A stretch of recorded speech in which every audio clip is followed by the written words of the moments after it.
Hello, and welcome to your Aunties Could Never, episode 118. Yes. I think that's where we're at. Yeah. I'm Auntie AK, and I am here with Auntie Nana. Auntie Sade. And we have some very special aunties in the house. Please introduce yourself, ladies. Yeah, absolutely. Hi, aunties. My name is Carol Lethbridge. Hi, I'm Lola Wood, and I'm the other half of Tiwani Heritage. Hi. And welcome. We're missing Auntie Farah. She's not feeling too good. So big up and love to Auntie Farah. Get well soon. But let's get on with the show. This is your Aunties Could Never podcast where you get real talk, real aunties, real love, real messaging, real advice. Well, it's real laughter, Yes. real information, Realness. Yeah. realness, all the way live, realness. And big up our producer Sheila in the background. Woot woot. Woot woot.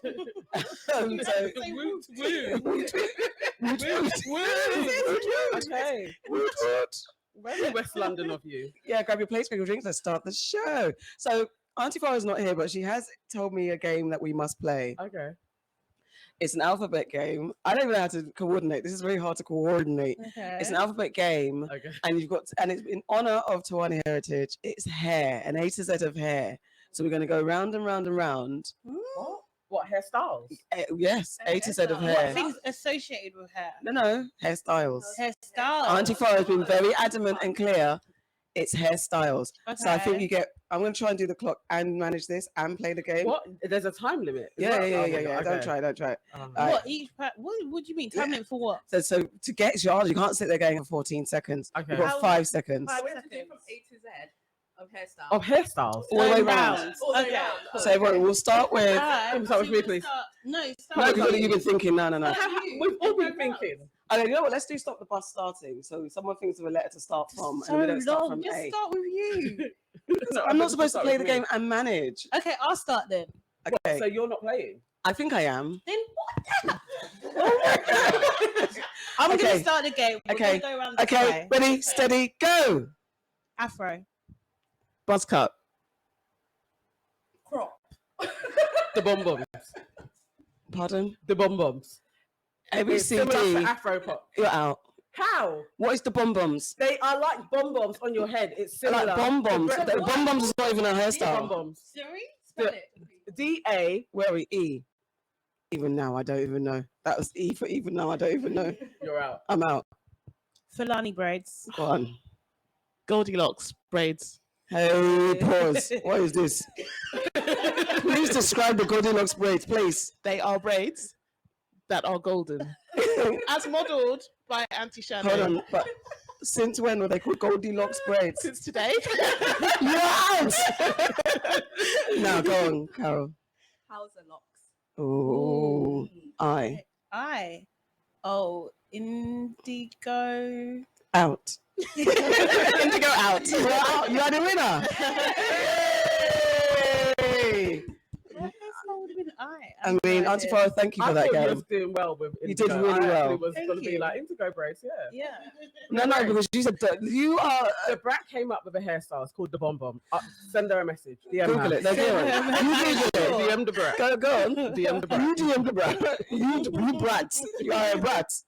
Okay, this is your Aunties Could Never. Don't forget, guys, to like, comment, and subscribe. Don't forget also to follow us on our Patreon. Subscribe to our Patreon. We have 3 tiers. 1, 2, 3.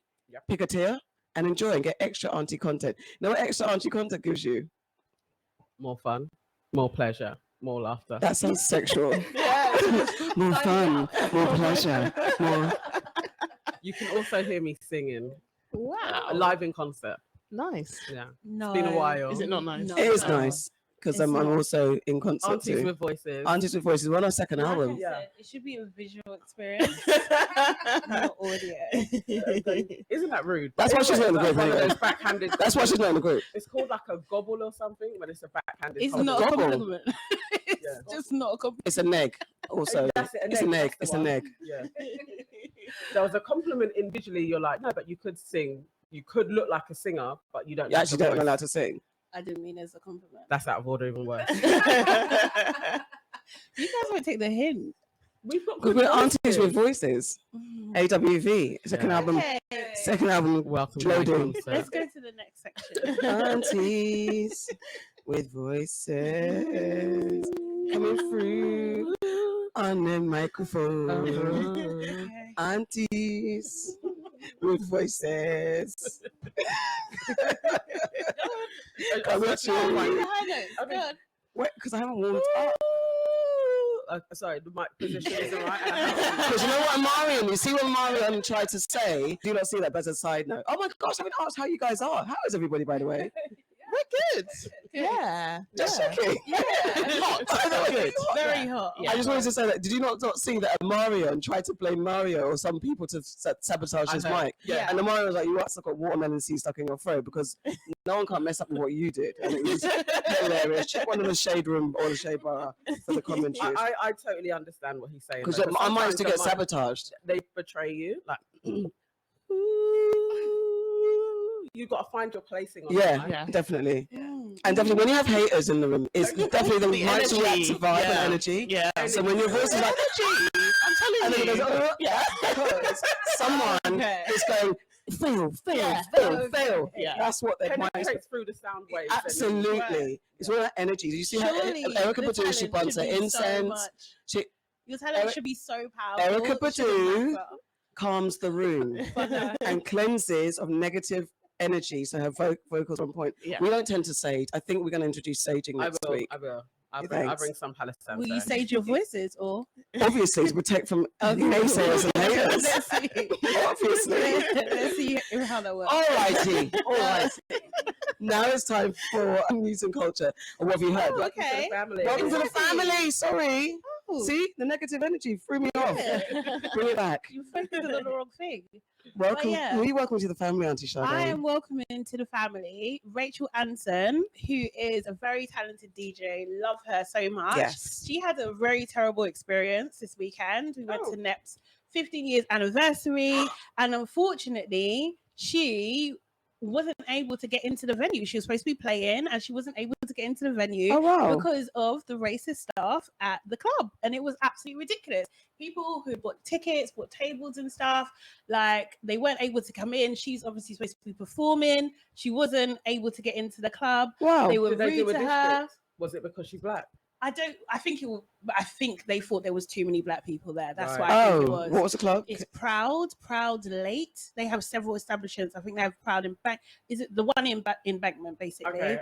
But it's Proud Late. Right. And okay. and basically, I just want to commend her just for basically calling them out on their BS Right. and trying to get a response from them. I can go into the story a little bit later, a little bit more, where I've got like what one of the managers said and stuff. But I just want to welcome Rachel because it's Yeah, we love hard. Rachel. It's just so hard out here. So just going to do your job and being faced with that kind of discrimination is absolutely out of order. So I Yeah. just want to send her some love. Know that we support you. We will Absolutely. do everything in our power to try and shut this place down as well, kind of thing, and encourage discourage people from going there ever again, because no one should have to suffer that. Yeah.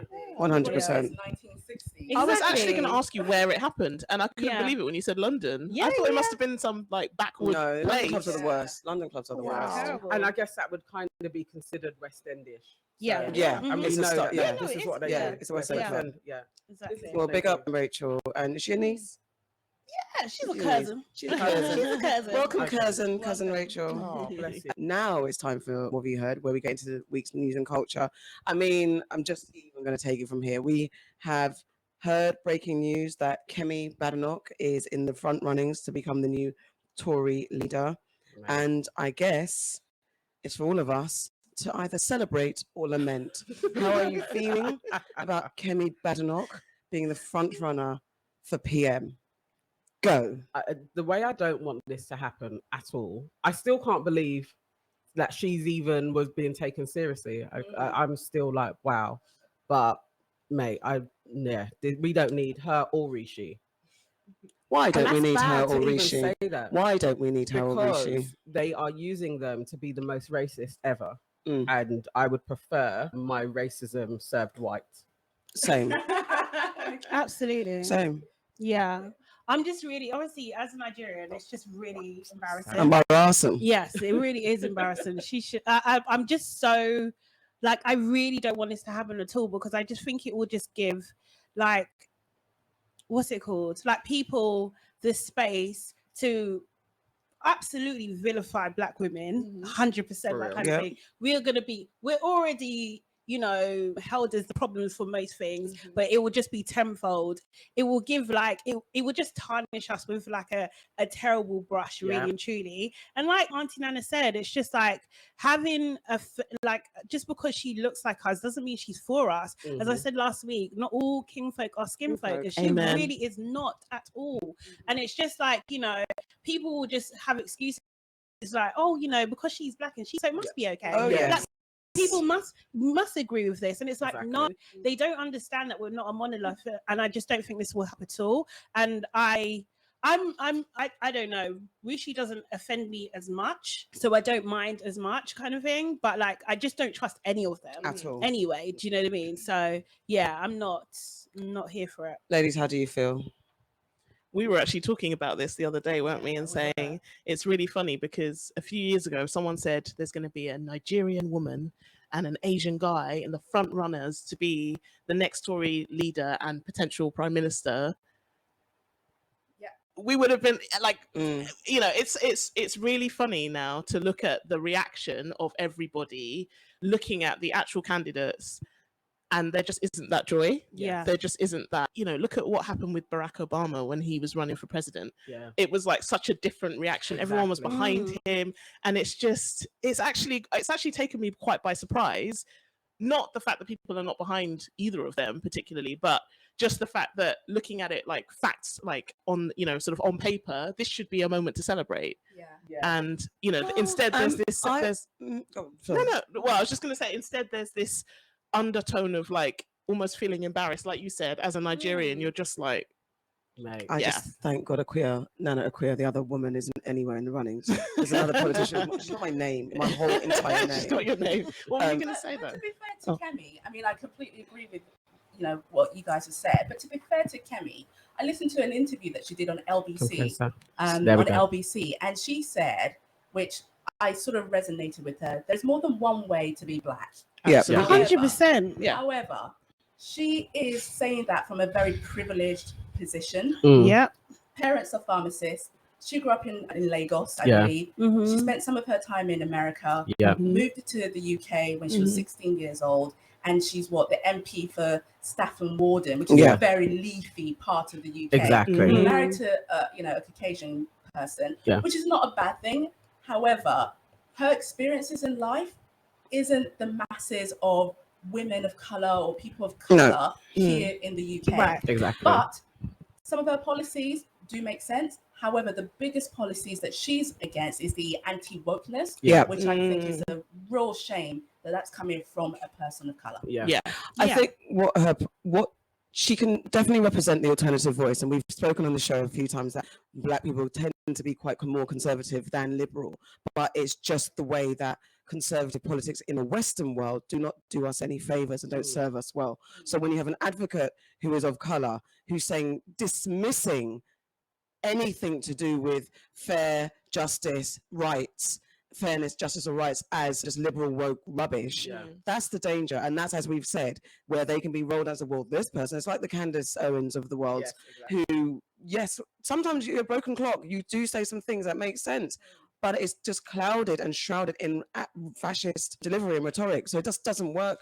And I think with Barack Obama, I rather a Kemi than a Barack to give us false hope and excitement to then, because potentially now, though we love him, post his leadership, there are a lot of flaws and holes in his leadership that we're like, okay, he didn't do enough for Black people, didn't do enough for this, didn't do that. There's a lot of pressure on him, and whether it's him or whether he was the kind of, what's it called, the Trojan horse, that he was never ever going to be able to do make those policies real.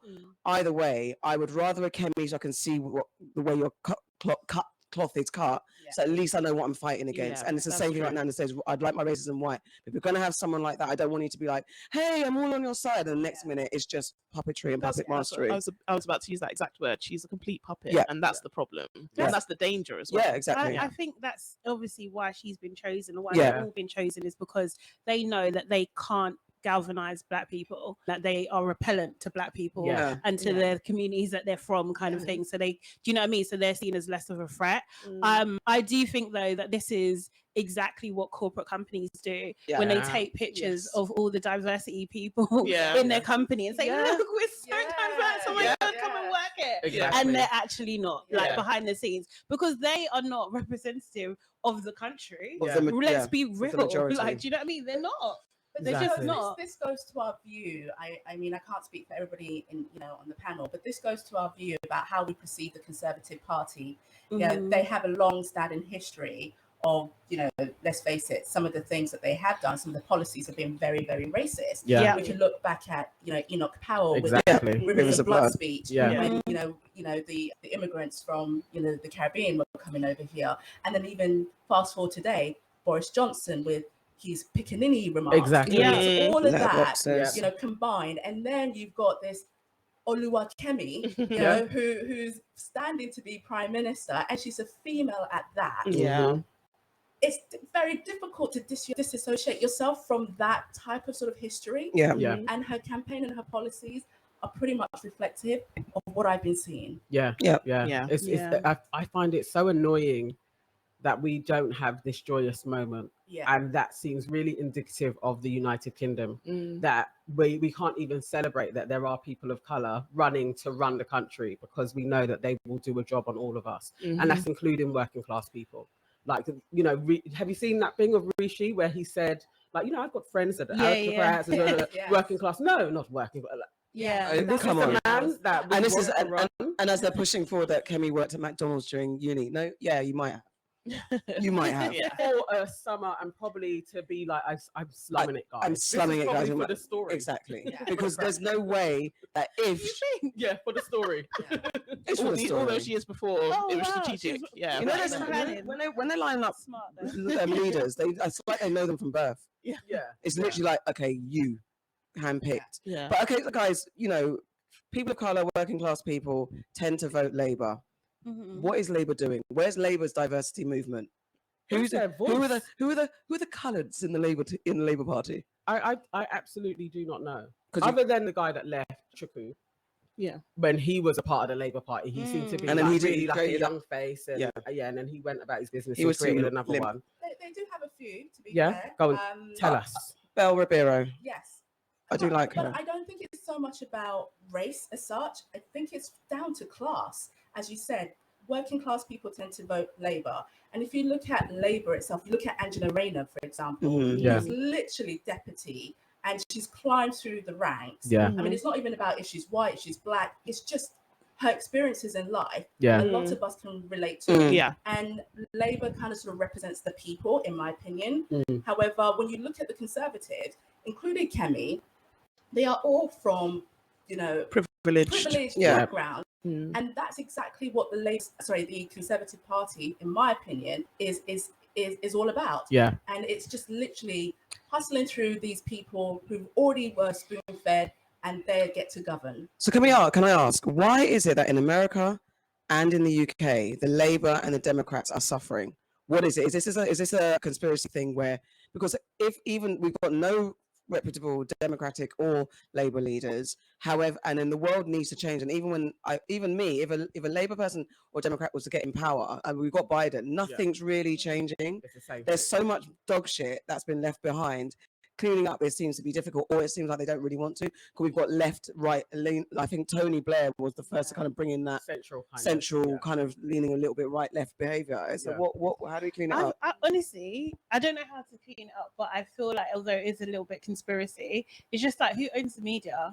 Whoever owns the media controls who's in power. True. Do you know what I mean? So it's what they think, that's what they want. And that's so true. Do you know what I mean?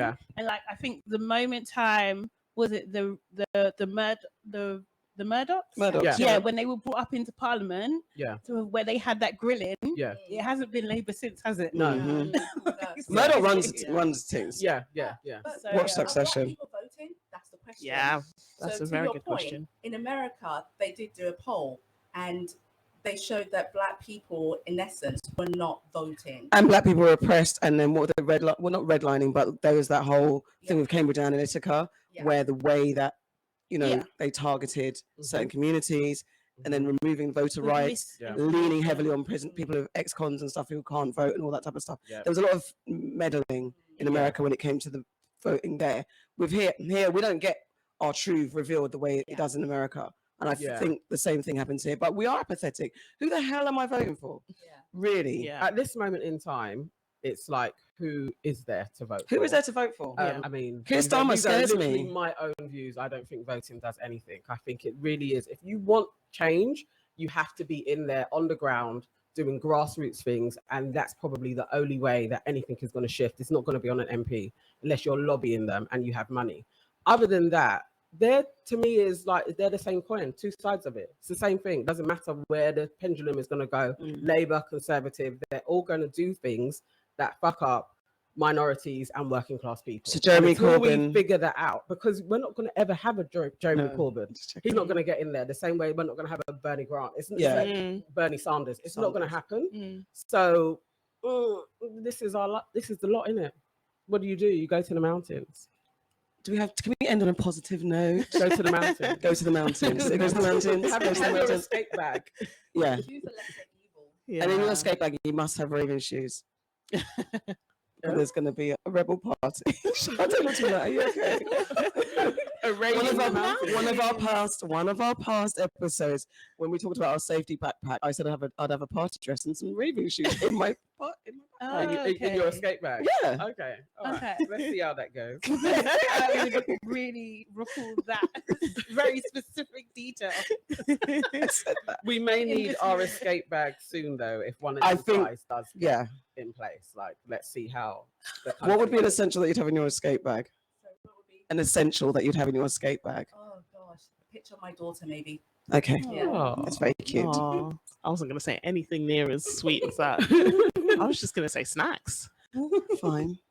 Oh, well, my escape bag is I've got Right. everything. What's the essential in there? Okay, a couple of essential What's the things that's in greatest there. thing? Well, you need like a hand, like Gun. winding radio. Oh, You okay. need candles. You need matches. You do need snacks. You need like battery packs. Yeah. Yeah, cool. How big is your escape? I think that's what you need in your escape bag. I wasn't going to. Solar panel chargers. Yeah. we have Yeah, them. yes. Okay. Yeah. I wasn't going to shit on your lovely idea because I have a picture of my daughter too. But I was like, what can we do with that? What are we going to do with that in times of crisis, girl? But I would also have a picture of my daughter. When the zombies are coming, It's actually a supersonic photo charger knife. Doubles up as a knife. it's the solar stuff, you know. So Yeah, it's definitely Yeah. solar stuff. Those are the essentials. And And a the- knife. and a knife. Yeah, you do. I need a Pellet Swiss Army Pellet knife, gun. a pellet gun, Pellet gun. Pellet gun. Look at that. gun, Mm. pellet gun. Right. you I'm do gonna. need right. I'll bring the pellet gun, and then when I'm No, checking you're out, I'll not just even hand gonna it to you. There. Yeah. Because you were I'll laying hand down it to you. when she. Okay. What's happened? Okay. Oh, okay. See, they're talking about. They're listening to our escape Yeah, route. this is it. Well, as I said, I'm going to have everything that Sade's back, and I'll just literally copy her bag. But on top of that, I will have a party dress because we will have a party. Yeah. There will be a rebel Right. party. There will be in the woods. There will be. I think I everyone's just gonna don't. be naked. I think useless item, but okay. It's like one minor thing. It might be a little bit Unless you can an use LBD. no, Huh? the material maybe it can be used for like bandages. Bandages? and stuff, Exactly. yeah, kind of thing. But it won't be used for its purpose. We can use your shoes to throw at animals. Exactly. Kill things. Yeah. If I bring stiletto, Okay. bang, and you put them on, it looks sexy. No, not put them on. There. Red bottoms, you see, that And can make also as well, you'd be a authentic red target. bottoms. Okay, so then we'll just do that. Basically. Currency. There's so much in it, guys. There's so much in this outfit. Wow. All right, then, let's move on. Who wants to go next? What have you heard, Auntie Nana? Oh, one sec. Sade, if you're ready, yeah. Auntie Sade? Yeah. Raised Okay. So my story is my new story is about. Hold on. What is it about? It is about this disgusting man from Brazil Oh my God, yeah. who's a doctor or anesthetist. Anesthetist. Say again. I wanted to say, but I had a grape in my mouth. Anesthetist. He's an anesthetist. And he was discovered to, while allegedly, I think it's like maybe up to 5 women Yeah. are having C-sections, so they're pregnant, so their babies come in. He was discovered through secret filming to be putting his penis in their mouths. Sorry, I Oh, should Lord. say trigger warning. So this is, basically rape Rio. Mm. And it's just so gross, like this even happened. And I mean, he's been caught and he's, I think, awaiting trial at the moment, kind of thing. He's in one of the worst prisons in Brazil, I think, at the moment. In solitary. Yeah. So I think he's on suicide watch as well. I think so. And I just want to know, where are women safe, please? Can I throw in on top and make us even more sad? We've heard about Elon Musk's stepdad, or was it his stepdad who's No, that's his real dad. his real dad who's got his stepdaughter pregnant. Second child. Yeah. Okay. I just want to throw in more stuff. Related. I know. I just want to throw more now. Okay. Do you know what it was? In my mind, I went into this But- because women aren't safe. That's Where the same thing. are women safe, please? I don't even know. Who sent it to me? One of my friends sent it to me. And I watched it again, not really knowing that this was the scene. I'd seen the headline and it just made me feel sick. Have they got fit? Because I read the story of him doing it. Yeah. The woman's head is like kind of covered, but you can clearly see exactly I just saw what stills. he's doing. That's disgusting. I was so in distress watching it. My last son, it was a C-section, an emergency, and going through all of those steps that you have to go to at the beginning. There's else in there. It's like the mother, my husband was there, and the anaesthetist, because he's gonna put the epidural in so that they can do surgery, and then everybody else comes in, but it's you and the person and the sheet that's there. And I just thought, that's so vulnerable. I wasn't sedated, and most women are not sedated. So the fact that he was doing that and telling the husbands or partners to leave, it's just so disgusting that he shouldn't even be on suicide watch. Whatever's going to happen to him should just happen. Let the chips fall. But where are we safe? I don't know. But that's my thing, is to put the mindset of men, because that's why I threw in the other stories. Like the mindset of what's wrong, and it's not being unbroken. This thing that men feel they have the rights to women just anyhow. And he's brazen. There's people in the room with him. Yeah. And he's still doing But that's what it is, doing shit in plain sight and thinking that the guy is not going to get in trouble. Yeah. No, mad. And I mean, it reminds me as well of, that there's multiple stories about it, but these fertility doctors that are injecting their own documentary? to unsuspecting women and denying, hundreds of thousands of men the chance to even be a father in the first place, but also the violation of injecting that into an unsuspecting woman. It's the audacity and the arrogance. Exactly. And I think it comes, I don't know, obviously I'm not a man, but I think some of it comes from like this weird warped idea of power and control and having dominion over someone. And it's terrifying. In answer to your question, I don't know where women are safe. It's terrifying. I mean, as a mother to a toddler who's just 2, it is really scary, and you don't know where you can place them and know that they're 100% going to be okay. Yes. And hearing stories about children and women being violated in their own homes, stepfather or real father, having relationships with their own children, and it's just so wrong on so many levels, and it does terrify me. I'm getting even emotional sort of speaking about it. But for that to happen, we know that these things happen. We do. However, just to highlight it just reminds you of the world that we sometimes live in. And we as women, I think part of it is that we do know that we have to kind of sort of stick together and make sure that each and every one of us is kind of rooting and making sure that you're okay. Yeah. But when you're alone, somewhere else, who knows what could happen? In a vulnerable position. And I don't want to speak candidly for all men, but there is something seriously wrong with that person, with that man, for them to think that this is okay. Yeah. And society. And society, yeah. I just want to commend the nurses who basically put in the secret camera to actually what triggered them to do that is like they started to I think he was using too much medication for what it was, like he's over medicating them, and they just thought his behavior was odd, so they was just like, they didn't know what was happening, they just thought something's going on, and they were obviously, like the rest of the world, like super shocked when they found out what it actually was. So it's just so disgusting. And I think you're right. I think like oftentimes we talk about this a lot on the show, but it's just about pulling up people when they're being odd. Exactly. Rather than just ignoring After it, the fact, rather yeah. than just saying that's not my business or that's got nothing to do with me. Like, do you know what I mean? I think that is the only way we can really combat, like if everybody made that effort, we could combat those types of things, because there are too many instances where you just see someone doing something really strange and you're just like, it's not me, so let me just, do you know what I mean? And it's those men who are in power. Mm. You know? And I can even speak from my own personal sort of experiences, being in a workplace and you have your director or somebody who's managing you, thinking it's okay that they can make certain advances at you in a professional setting, and you are literally left alone because you can't re-report that person because of the position they hold. Exactly. And it's across society, and it is that. Who was that guy that fell from grace, the director, that film guy? Harvey Weinstein. Look at that one. I mean, they're everywhere. Yeah. But to take it to that level, you know, putting your thing in a vulnerable woman's it's mouth, just, and preying on vulnerable children in your care. It's just too much.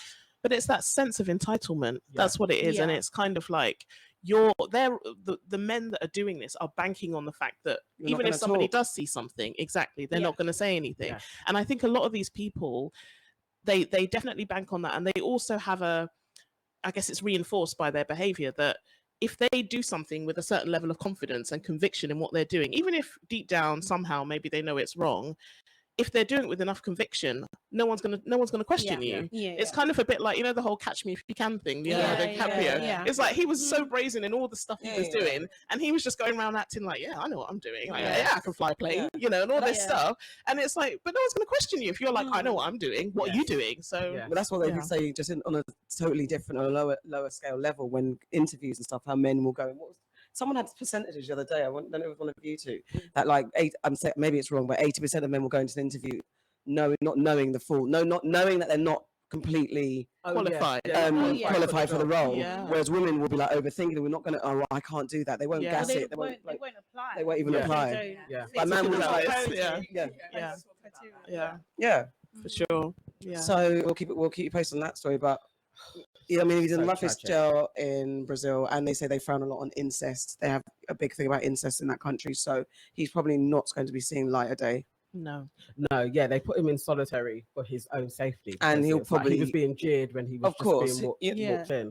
But it is absolutely disgusting. Yeah. What he Yeah. did. So That's he's the just. most, you know, somebody having a surgery, bringing life into the world. It's just the most But disgusting thing ever. but no, obviously this isn't based on anything, but I suspect like this is a long thought out process to kind of like, maybe that's even why you've got that role, you study that field to be able to act out this fantasy. Do you know what I mean? Like, Could and be, like, Yeah, because wouldn't be it's too surprised. calculating, it's Yeah. too, do you know, it's too brazen. Like, Yeah. do you know what I mean? This is very, very specific. And what has he done before and hasn't been Yeah. caught This is for? the other Exactly. thing Yeah, as because he would have well. That's built up to another that, thing, Yeah. right? Yeah. Do you know Maybe what it's I like mean? wherever else he's been, he's just been able to get away with it. Yeah. And his every job recklessness. he's had, But he's there quite are new, investigators. actually. I think he's not That role. Newly Yeah. qualified. Yeah.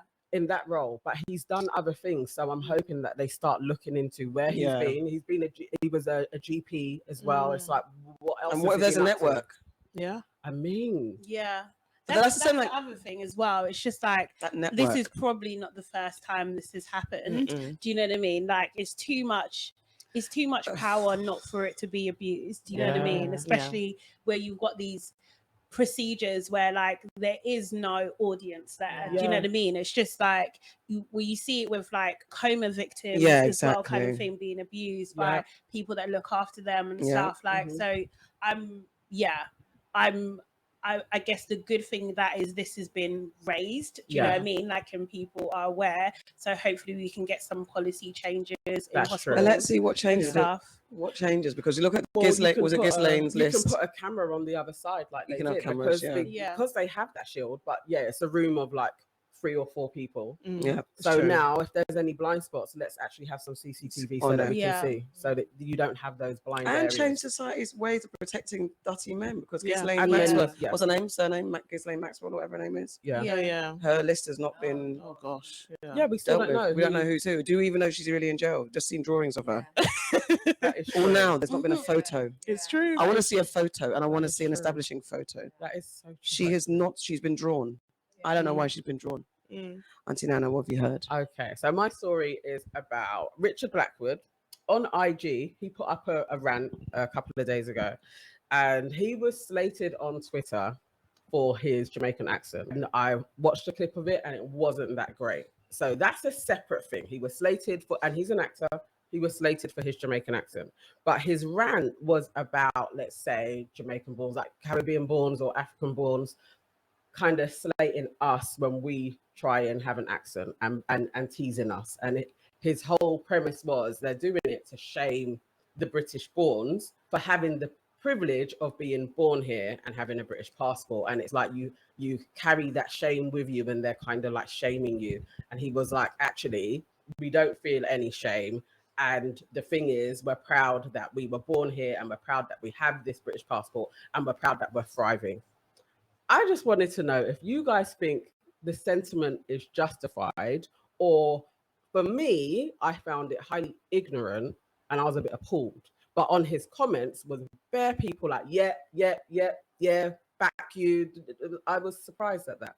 Can I just ask, where did he do the accent? Oh, what show was he in? On EastEnders? Show. No, I think it was Richard Blackwood. It was a clip from his, like a little skit. Yeah. Okay. So if you Google it, you can see it, but it's a bad accent. But why does that matter, by the way? Yeah. No, I wanted to know because I figured that if it was in character on TV show, there's an element of authenticity, and people are going to pick up an accent that's not right. So there's that conversation. Yeah. And then on stage doing a skit, and again, representation.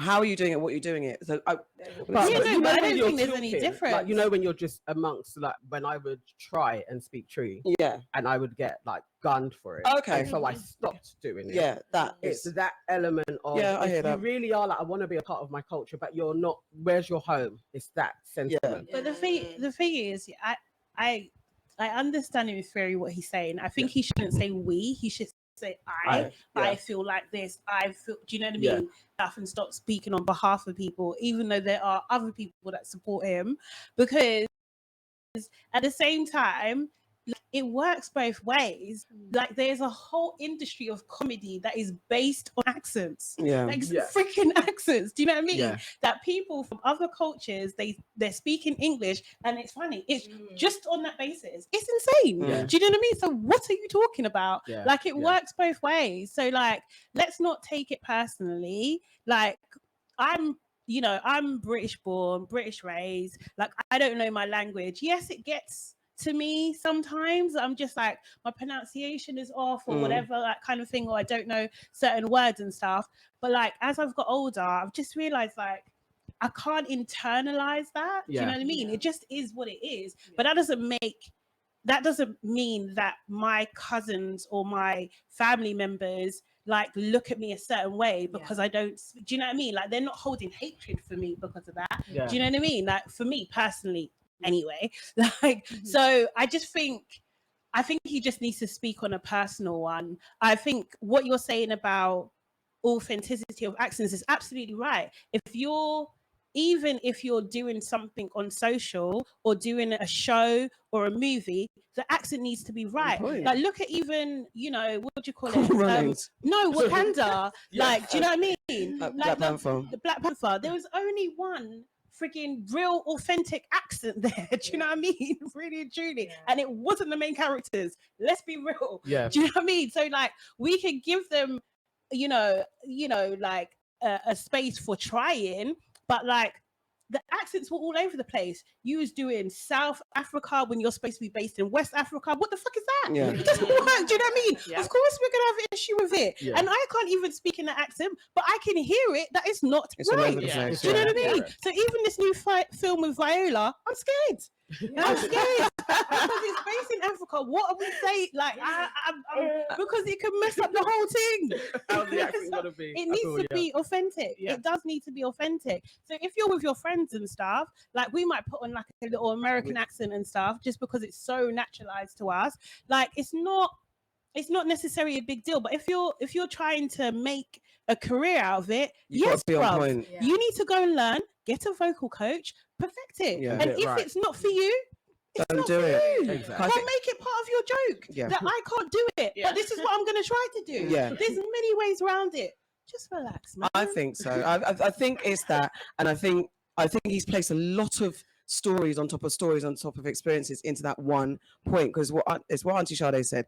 If you're going to do it, make a joke that you can't do it, but you're going to try. We do it all the time, like, I'm not going to do that, I'm not going to try. Yeah. Or we might hand over to Farah if it's a Caribbean accent. And then Farah might hand over us if it's a West African accent.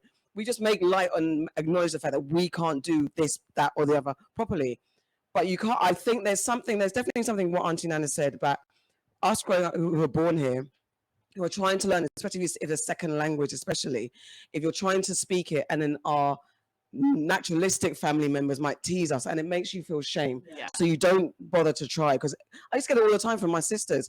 I'm starting to speak to you, and they're like, you're getting it wrong. Why don't you know it? And my mum even used to do it to me. And I'm like, well, how am I going to learn if you're shaming me? And then if I'm trying, you're making me feel embarrassed. It's not fair. Yeah.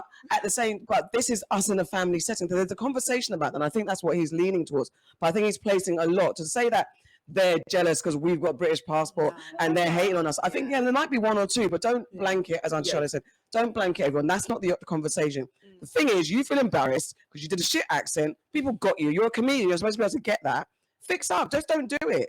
I think, because it's really cringy. I have a friend who is, I think, he's Nigerian, and I think he's mixed Nigerian and Caribbean. His African accent, in quotes, is terrible. He sounds like he's doing the worst. And he did it in a space, and I was like, I think next time we are in a space where I'm going to say, don't do it, because it wasn't right for me to say it. But I was like, don't do it, because it sounds like you're taking the piss, but not in a, it sounds like you're actually ignorant rather than you're trying to do something. It's like, if you can't do an accent, then just allow it, because it sounds bait and it sounds really ignorant to us. So there's another side of the story that Richard Blackwood was also trying to emphasize, is when we code switch, because he was talking, he was doing a sketch where he was putting on Jamaican accent. To be fair to him, he's Jamaican, his parents are Jamaican, so he's doing how it sounds. And then for authentic Jamaicans to say, oh, you sound Bayesian, was a little bit tit for tat, to be honest with you. But then he went as far as saying that actually we have been neutralized to kind of sort of assimilate. So therefore, you guys have told us that we need to sound a certain way, we need to sound British, we need to sound white. And now when I'm doing my accent, my Jamaican accent, you're ridiculing me. I feel like he's reaching. Yeah, that's a reach. Because there's so much. There's so many factors. Like you getting the way you speak. If you're raised in this country, generally comes from school. Yeah. Do you know what I mean? Yeah. A big part of that comes from school. Right. Yeah. You have to be really isolated not to get, like, do you know what I mean? Like not to integrate really and truly, where you're so affected by your parents. Do you know what I mean? And that ability, just by going to school, you speak one way at home, you speak a different way at school. That's got nothing to do with the country that you come from or your parents come from. It's got nothing to do with it. And there are a lot of British-born Caribbeans who can do that accent. You want to get Auntie Farah doing her Grenadian accent? All But there's It's a lot so of much. British people in general that can do that accent. accent. So you talking about you can't, Do you know what I and mean? blaming your people for that. Yeah. Whatever. No, man. That's how I felt when but Yeah, sorry, go. yeah, that's exactly how I felt when I was watching him. I was literally like, no, this is a reach. This is a reach. But it was the comments. I was like, I don't know if he was deleting the ones that were against it, but all of it was so in favor of, I absolutely understand what you're saying. And this kind of hierarchy, like, I felt like he was saying, but I'm special that my parents had kids here. Yeah. And you were there, and I was like, I hate that shit. I hate that. I hate that. I hate but that sentiment. I do think there is that sentiment with a particular. There are some. Yeah, people like there's a particular. I'm gonna say age group that kind of go that sentiment. They do have you know that what I mean? thought Like, pattern. that they're more. They're kind of like They're the better. chosen ones. Yeah. Do you know what I mean? yeah. Because they're born like they're born here, or they've been given every Was opportunity. the second part actually no, Lola, go. What do you think of what he said? No, I think to Shada's point, I was actually going to make a similar point, which is that I think there is a minority of people or a certain group of people that I've had it before where they almost want you to feel bad for being born here. Mhm. And it's certainly not the majority. It's certainly not everyone, but I've definitely had, as a result, them almost like casting aspersions on, oh, you're less Nigerian then. And I'm like, yeah, but ultimately, okay, I was born here, I grew up here, etc. But I don't think whether I can do a Nigerian accent is a direct reflection of how Nigerian I am. I think there's multiple, because like you said, some people just aren't good at accents. So, you know, and I think in adulthood, because you kind of, as you said, the way you speak and everything, a lot of it comes from school, a lot of it comes from who you've surrounded yourself with in those formative years, right? But I feel like in adulthood, when you are, I suppose, less affected by what's around you and who's around you, and you're more grounded in who you are and you know what you're about, I think the way you present yourself to the world ultimately speaks volumes about your connection to whatever your home country is and your culture, whether that's food, fashion, your accent, whether it's, you know, whatever. But I think that's more of an indicator of how somebody sort of identifies with their roots. I think so. I have a second part to the question that I want to get you guys' thoughts on, because there's a school of thought, there's a theory that to save Africans around the world, it's going to be like the diaspora that does it, because we've been in the West, and so it's like we're going to go to Africa and the Caribbean, and we should be in leadership roles. Do you agree with this theory? You know what? This is where I was gonna go, because what I was gonna say is that it's interesting that he has this thoughts. Maybe that comes from him being here. Yeah. Because when you go back home, like, it's very different. There's different doors that open. Do you know what I mean? You can walk into different positions very easily. Do you know what I mean? So it's just like, I don't like that viewpoint, because it really is a very Western viewpoint, and it's actually part of Western conditioning in terms of like oppressing people and using Western culture to control other countries and repress their culture. So I'm actually quite against it. Do you know what I mean? However, I can't say I haven't benefited from it when I've gone home or similar countries. Do you know what I mean? So, but no, you should have homegrown talent to have those positions, and it should be equal playing field. Exactly. And then I shouldn't be able to get a job just because I was educated here. Yeah. Why is that education worse than the education here when actually the students there are more intelligent than us? It's ridiculous. Education, you come over here and you lose everything. You lose your whole tradition, morals, education, culture, over again. So no, I'm not here for that at all. I'm just not here for it at all. Seriously. I think there's so many. It's arrogant. Yeah, it is. It's arrogant, ignorant. Better over people in their own country.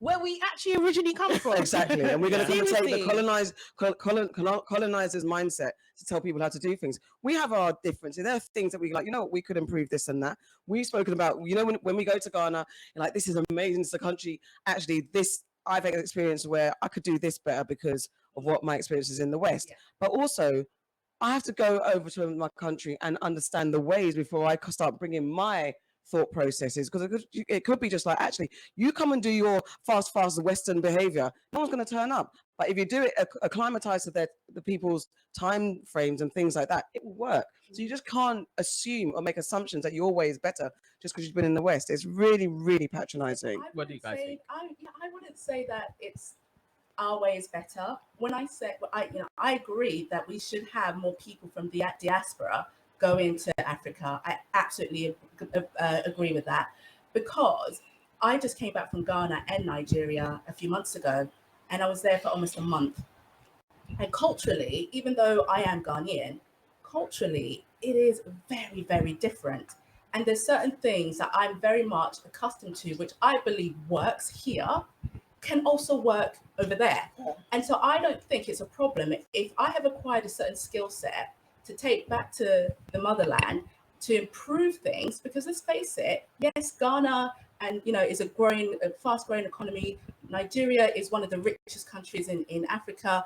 There's still a massive gap that I saw. I'll give you a prime example. Customer service is horrendous. We did say. Customer service is horrendous. In Ghana? In Ghana, everywhere in Ghana, shockingly. I was at a play center with my daughter, and the nanny was actually sleeping because she was tired. It's the heat, yeah. I'm trying to run a business, and I tell you, so many entrepreneurs who go out there, they can't get the staff from the local. But I think.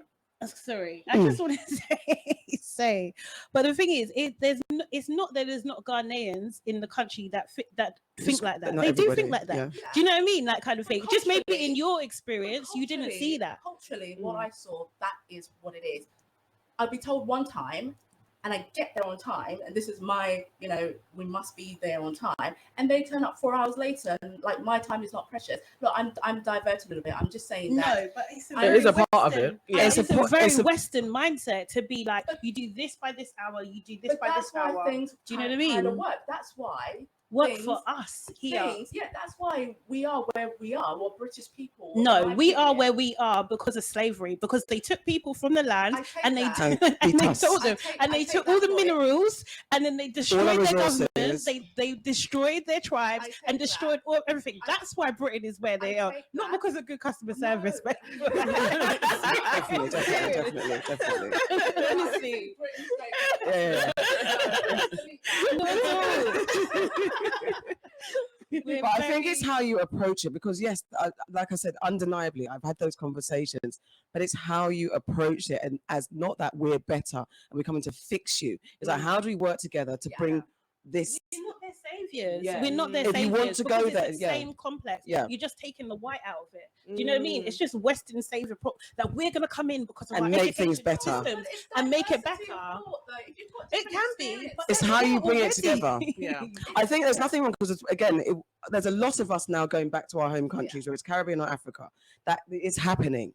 So what we need to do is learn each other, learn from each other. That's all I can say. I don't think either way is right or wrong. I think there are things I can't deny. Being in Ghana, there was experiences I'm like, nah, we need to fix it. If I was to do a business there, this can't run for me. But that's my business as a person coming from the West to set up my business. I don't think I could go into necessarily, unless they hired me to do that, like, hey, please fix up our staff. If I'm going to go and work in any business in Ghana, I'm not going to come and like, well, actually do it like this. I have to acclimatize to them. If they want my input because of who I am and what my experience is, that's when it's like, okay, the transaction of trade. And then understand, like, what you're saying is business, right? Yeah. Do you know what I mean? It's capitalist.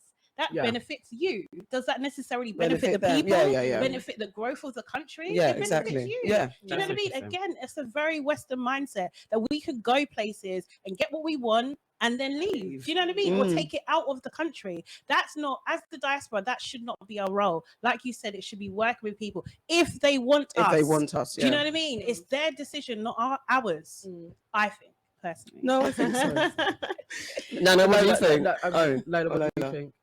Yeah, no, I agree. I agree with a lot of what you said. And I think one of the things that is really key, I think, Auntie AK, you kind of captured it really nicely, which is around your approach. I think when we've had this conversation, I've said your approach is everything, because not only, does it come across a little bit kind of, arrogant or whatever it is, if you're there and you're like, right, I've come from the UK, this is how we do things there, so we're going to apply all these principles and do everything the same as we do it in the UK. I can see how, certainly from a local perspective, if you're there and you've worked there for however many years, and someone comes in, some young, energized person that was with a British accent, exactly, and they're like, the way you've been doing it all these years is rubbish, this is the way we're going to do it from now on. I can see how, I'm just putting myself in the shoes of that person that's been in Ghana or Nigeria or wherever, for generations. I'll be like, sorry, who are you? So I think it's the way you broach this stuff. I think it's the way you present it. And I definitely think that there are processes and, the way things are in Ghana, in Nigeria, across Africa, in the Caribbean, that we can learn from as well. Yeah. So I think it's both ways. Education, their educational structure is better than over here. And community spirit. 100%. Like, do you know what I mean? Do you know what we can learn from that? Working together. Do you know what I mean? Because I think we have... We're they have long systems that we don't have here. Yeah. And I think it absolutely fast, is, broken. Yes, it's arrogant to think that us Johnny come latelys are really going to save the continent or the Caribbean. I don't think it's going to be like that. I think there is a helping hand, but it's like being a second. Like, when you're buying land as a foreigner, you're going into Ghana. We wouldn't have this issue, but somebody else, they should have a Ghanaian that is a part owner, or their names are on the deeds. I kind of feel it's very similar. And so that places me I'm still in conflict over this. Where is home then? because I don't feel home here. Yeah, And if this is it. I'm out of Ghana, and so is that home? Not really, because I've been here, and we're in a really unique space, and we have to have these conversations. Like, where do we fit in? We have a tight balance everywhere. Yeah. And because I think we're a bit homeless, it's very easy to be very similar to British people and British culture and be like, that's mine. Yeah. And we have to think of what have we adopted from them? Like what's our mindsets? Because they go around, see land, see potential, and it's like, that's mine. Yeah. It doesn't matter who was there already. Yeah. We don't want to be the same as that, because then we're exactly the same. And then it'll turn on us soon. We'll be the colonizers. Yeah. Exactly. And the worst case of that is basically what's happening in the West Bank, right? That's the conflict that's happening there. That one set of people are claiming right to the land, which was occupied by other people. Exactly. That's the worst case. Do you know what I mean? Yeah. And we don't want to be that. We've seen it doesn't work. Yeah. People are That's in pain. exactly it. We Do you do know what not I mean? want to be the set of people that we shouldn't really talk about, because we can get removed from life. So, That's why. in conclusion, Richard Blackwood. In conclusion, Richard Blackwood. Quiet. Yeah. Richard Blackwood, Quiet. you need to have more conversations with people who And will perfect your oppose you. accent, to be honest. Yes, work on your craft. But that's for anyone. Do you know what I mean? Yeah. Like, that's the thing. Like, even especially if you're an adult, man, if you don't know your, like, even me, if I wanted to learn my language, I really could, you know? Yeah. Really This could. day and Do age. you know what I mean? Yeah. Like, I'm it's actually possible. surprised. I really assumed Richard Blackwood could do his act. Like, Why? I don't know. For him to, I haven't heard it. For him to struggle, I'm just surprised. I don't know. No, but he's very happy with it, because he was Yeah. salvation. No, but he is, because I watched the clip and he was like, it's really good, it's really authentic. He was like, maybe it's not the same as someone that was born and raised in I know, Jamaica. but it sounded bad. I thought it sounded cheesy. I thought it was more cheese than anything. Was it like I don't Delbert, really know. like Lenny Henry's Delbert Will, like his... No, it wasn't that bad. It wasn't. And also, as well, I think there's that with that, like, there needs to be an acceptance that we have dual nationality. Yes. Yes. Like, we can never be the original. Like, is we're it. Yeah. not. Yeah, we're not just that. not. Yeah, it's And true. there needs to be an acceptance. I suppose that's Absolutely. in Richard's defense, two-way street. Because what he is saying is like, guys, because there is an element, which I guess it's that I know that I experienced it. My mum didn't speak Tree to me because when I was growing up, I was fostered. And also she didn't want, from the racism that she suffered being an African, she didn't want her children to suffer that. So, and she lent into me being very speaky-spokey, very well-spoken, and maybe potentially helping me assimilate. Yeah. So there's an element of understanding what we've been through. So if I do an accent that's a bit off, it's not an insult to you. So maybe that's what you need to climb. Rather than him getting offended, how about come on the humble? Let's have an open dialogue rather than being defensive. Let's talk about it and say, guys, remember that this is the situation. This is how it is. As long as you're not laughing at someone that's not from England. Exactly. Speaking in English. Exactly. And laughing Because I at them don't like because that they either. can't Yes. speak it properly. I don't like As long that. as you're not doing that, then cool. If not, then we're equal, bro. You know, there's those like skits, like interviews that will go around a home country and be like teasing people, like not saying the language properly. I actually, my mum sent me a few of those too, but I don't find them funny. I actually don't like laughing at someone who can't do it, because also it's even better you can't speak English just because of just a middle finger to the colonizers. But Honestly. you know, why should English be the language of the world? Okay. Okay. All right. I even lost what's going on. Richie, fix up, man. So now it's time to go to our Get Me to My Point to our sponsors. This episode is sponsored. Today's episode is brought to you by HelloFresh. Do you feel like you're stuck in a dinner rut? With HelloFresh, you get fresh, pre-measured ingredients with mouth-watering seasonal recipes delivered right to your door. Skip all those trips to the grocery store and count on HelloFresh to make some home cooking easy, fun, and affordable. You can now enjoy cooking and get dinner on the table in 30 minutes or less. With over 25 recipes to choose from each week, there is something for everyone to enjoy. All recipes are designed and tested by professional chefs and nutritional experts to ensure deliciousness and simplicity. Have you ever used HelloFresh? How do you find it? I really like HelloFresh. I really do. I'm a lazy cook. Right. And I always struggle to think about what to make. And I like the fact that, you know, each week you can choose something really different and they're really quick to make. But at the same time, I also kind of just want to eat my rice and stew. There's that.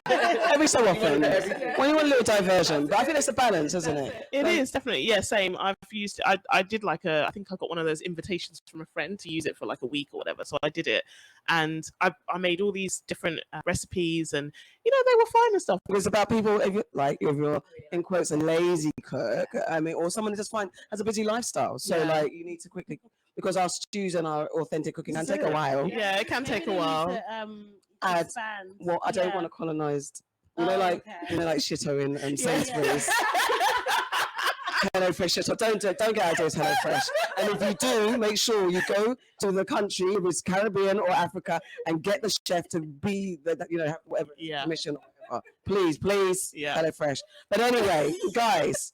Busy lifestyles, lazy cooks, we want to break from cooking authentically in the kitchen for 10 hours or more. Go to the link in our show notes to get 50% off your first box and then 35% off your next 3 boxes. That's link in our show notes to get 50% off your first box and then 35% off your next 3 boxes. HelloFresh, the #1 meal kit. Thank you. Amazing. That's great. Okay, by the way, guys, guess what it's time for? Dinking, dinky, dinking, dinking, ding, ding, dinky, ding, ding, dinking. Aunties, get in your business. I'll say it. Aunties, get in your business. Aunties, get in your business. Aunties, get in your business. Aunties, get in your business. Aunties, get in your business. Aunties, get in your business. Thank you. So yeah. Oh, That was amazing. Thank you. Yeah, but hold on, we didn't rehearse that. And this is how the Supremes broke up. What? I just asked you to I was in ad-lib. the moment, sir.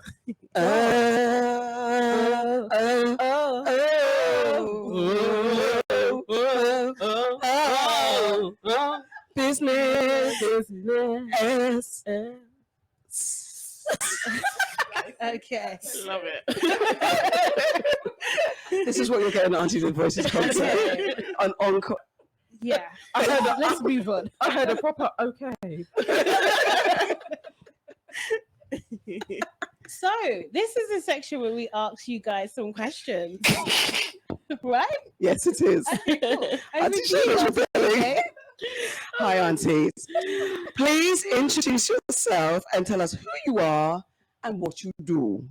Okay, I got my question. Yeah, so I'm Carol Latbridge, and along with my childhood friend, Lola Kaywood, we are founders of Tiwani Heritage. Could you describe, could you describe your life in one sentence or one word right now? Your life right now. One word or one sentence? Yes. One word or one sentence? Yes. You have a choice. We offer choices in this code. I would say relentless right now. One No, word. interesting. And I would say evolving. Oh. She's deep. She's the deep one. I like that. No, I like that. Relentlessly evolving. Yeah, that's what it is. All right. So, Can we just have a little bit of information on what Tiwani Heritage is? Like, what is it for the people that don't really know? Yeah. So we are the UK's first recyclable synthetic hair extensions brand. We specialize primarily in afro and curly hair extensions. And we're very excited to be the first to offer a recycling scheme. We decided to go down the route of synthetic hair, but we were conscious of the environmental impact of synthetic hair, the fact that ultimately it is plastic that ends up largely in landfills and oceans. So we devised our recycling scheme to help provide a solution for that problem. We launched 2 years ago. We had the idea, I think, back in 2017. Yeah, a long time ago. Born out of frustrations from our various hair evolutions and challenges that we'd faced, where in my case, I was struggling to find hair extensions that were kind of suited to and sort of matched my natural hair texture while I was trying to transition out of having relaxed hair, which I'd had for something ridiculous like 25 years. And I just felt like the what was available here in the UK was really limited and really poor. And I just felt like, given how many of us wear our hair naturally, why is this so limited? So talk to my good friend Carol about it. Yeah, and so we also was sort of frustrated with always going to like the local Asian sort of supplier and not getting any customer service, none whatsoever. And it just weakens the buying experience, especially when you're buying something so personal, you know, your hair, your beauty, which you have to go to specific places to shop for. It was just so destroying for us. So we thought, let's come together and actually offer another alternative shopping, which is focused on women of color, to come to a platform where they can shop confidently, ask any questions, because we've tried every single one of the hairstyles. We know what it's about. We even know what's in it. And we launched, and we're so excited to announce that we're soon going to be launching the plant-based alternative to synthetic hair. Oh, wow. You can literally, it's more durable. So it's not a single use. You can wear it for as long as, you know, you look after it well, but up to a year, apply heat on it, shampoo it, condition it. When you're done, ladies, throw it in your household compost, or put it in your garden and grow your tomatoes. Oh, wow. That is amazing. That is really actually cool. really good. Honestly. That's amazing. Impressive. It's a game changer. Yeah. Go on next. Oh, okay. So I know you said your childhood friends. So can you tell us a little bit how you met, what you first thought of each other, that sort of thing? Yeah, we met on the first day of secondary school. So we were 11. And I just remember that we were sitting on the same table. But actually, we have different recollections of when we first met. Because Carol recalls meeting me on it was like an open day before we actually started school. The interview.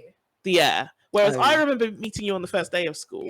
So I don't know why we remember differently. Yeah, I remember, I mean, we didn't really talk. You didn't really talk. But I remember Lola sitting next to me on the interview day. So we both went to Greycoat. So Lola's from North London and I'm from South London. And so how does these two girls meet at school when they're both from the opposite side of London? Power of Greycoat. The nicest thing about Greycoat is it brought so many people together. It's central London. So I remember you had to go in for an interview back then. So I remember sitting next to this very geeky but wonderful girl. Geeky but wonderful. I'm very much bold, and you said to me, "I like your dress." Oh, why do I not remember any of this? And I was like, "I like your glasses." And I love that. I love that kind of. That's how I remember you. But you know, this was on the interview, so we had no idea if we were going to see each other. Yeah. And behold, we were on the same table on the first day. Yeah. So we were like, and at that point, you were like, "I remember you," and I was like, "I don't remember you," but and the rest is history. Yeah. So was you always in the same form together? Yeah, from all the way through. Wow. Yeah. Because I think they didn't mix us up, did they? They just kept us all the way through. Yeah. And I remember you, Nana. This is so funny. Yeah, I was in Greycoats too. Yeah. I do kind of remember you guys now. I mean, Carol was quite loud, I would say. So you could hear you in the corridor. So I knew. But now seeing Lola, I'm like, no, I remember you guys. Yeah. We looked up to you. We really did. That is cute. Announcing ages here. But you were pioneering. And I used, you know, for me, just to see another sister, her name was Nana. I was like, hi. That's so cute. I don't even know why that's so cute. Stand straight. And it's walking past the corner. Oh my God, that's so cute. And look, we're in the same room together. That is nice. That is cute. I think it's cute. I was nice to you guys. Yeah. You were very nice. Then was you a bully or something? No, there were some people who I get it. Yeah, I was. Oh, okay. I love the way you put that. Oh, that's good. That's lovely. I think that's lovely. No, I remember. Yeah, that's probably why I kept on hearing you. It's like, who is this little girl? But your year was really nice. Anyway, it's like we had more issues with the years above us. So it was like the younger ones, we were always like, yeah, no, they're really cool. And there was more Africans as well, like coming up. So I was going to say, one of the only, you know, nanas or someone with an African name in the school. It just meant more when there was more guardians around. And it was nice, actually. It was a surprise to me when we started at school, because I remember even asking my mum, like, are there going to be other black people there? Like when I started school, and obviously I'd been to the open day, and I remember that I'd seen some, but you didn't know if they got in. And I just remember thinking I was going to be very much in the minority, and it was actually a pleasant surprise to get there. And there were actually plenty. Like it was actually quite a diverse. And I think that's because everyone was coming from all different areas of London. So it was just like, you know, they had no diversity issues there. They were fine. in some ways. Yeah. It wasn't perfect. We had good years though. When we were there, it was a good bunch of My stuff. daughter came. There was Michael Gove's daughter and stuff, and Tony Blair's daughter and stuff. Yeah. That was in my. They were in the daughter's same year, Well, or around the same. Yeah. things were different. Sorry. No, is it not me? No, it's not you. Oh, I okay. think it is you, you know. Yeah, we've jumped around. Okay. Go. I guess maybe we talked about being friends in business. How have you guys navigated that? Because it's a long-standing friendship, and now into the business side of things. How do you guys navigate that? What are the elements you bring from your friendship, and when do you we're not friends? It's This is business. business. Yeah. How do you do that? It's hard, actually. It is hard to. Just to speak for myself, but it is hard sometimes to draw the line, because I think with the business there's always so much to discuss. There's like, oh, we need to do this and we need to do that. So I think we probably need to do better at carving out the time when we're actually just going to be friends. And obviously the business is going to come up. It would be unrealistic for us to be like, we're not going to talk about it. But I think carving out that time is probably really key. We're having a bit of a crazy time at the moment, so I think it's intensified even more recently. And I feel like as a result we are probably more our conversations are more business led. Whereas I think the balance is a bit better normally. So and definitely with two friends, I kind of sort of separate it with the right brain and the left brain. Hear me okay? Yes, I separate it with the right brain and the left brain. And the fact that, yes, we think differently and we have different approaches, it works really, really well. And the most important thing is there's a natural respect, there's a mutual respect between Lola and I. We've gone through life together. You know, we're at each other's weddings. We're in each other's lives in terms of our children and things like that. So the fact that we're very much aligned in so many ways, even though our approaches are very, very different. I would like to say that Lola's more of the strategic thinker. It might be a bit more evident, Claire, now that you've met us. She's a bit more strategically led. She thinks, she looks at detail, which is amazing. Whereas I'm on the other side. You called it once, and it's not a disrespect, but I'm a little bit more rash. You know, I would say rash. Impulsive. I'm the one that comes up with all these ideas, and I'm quick.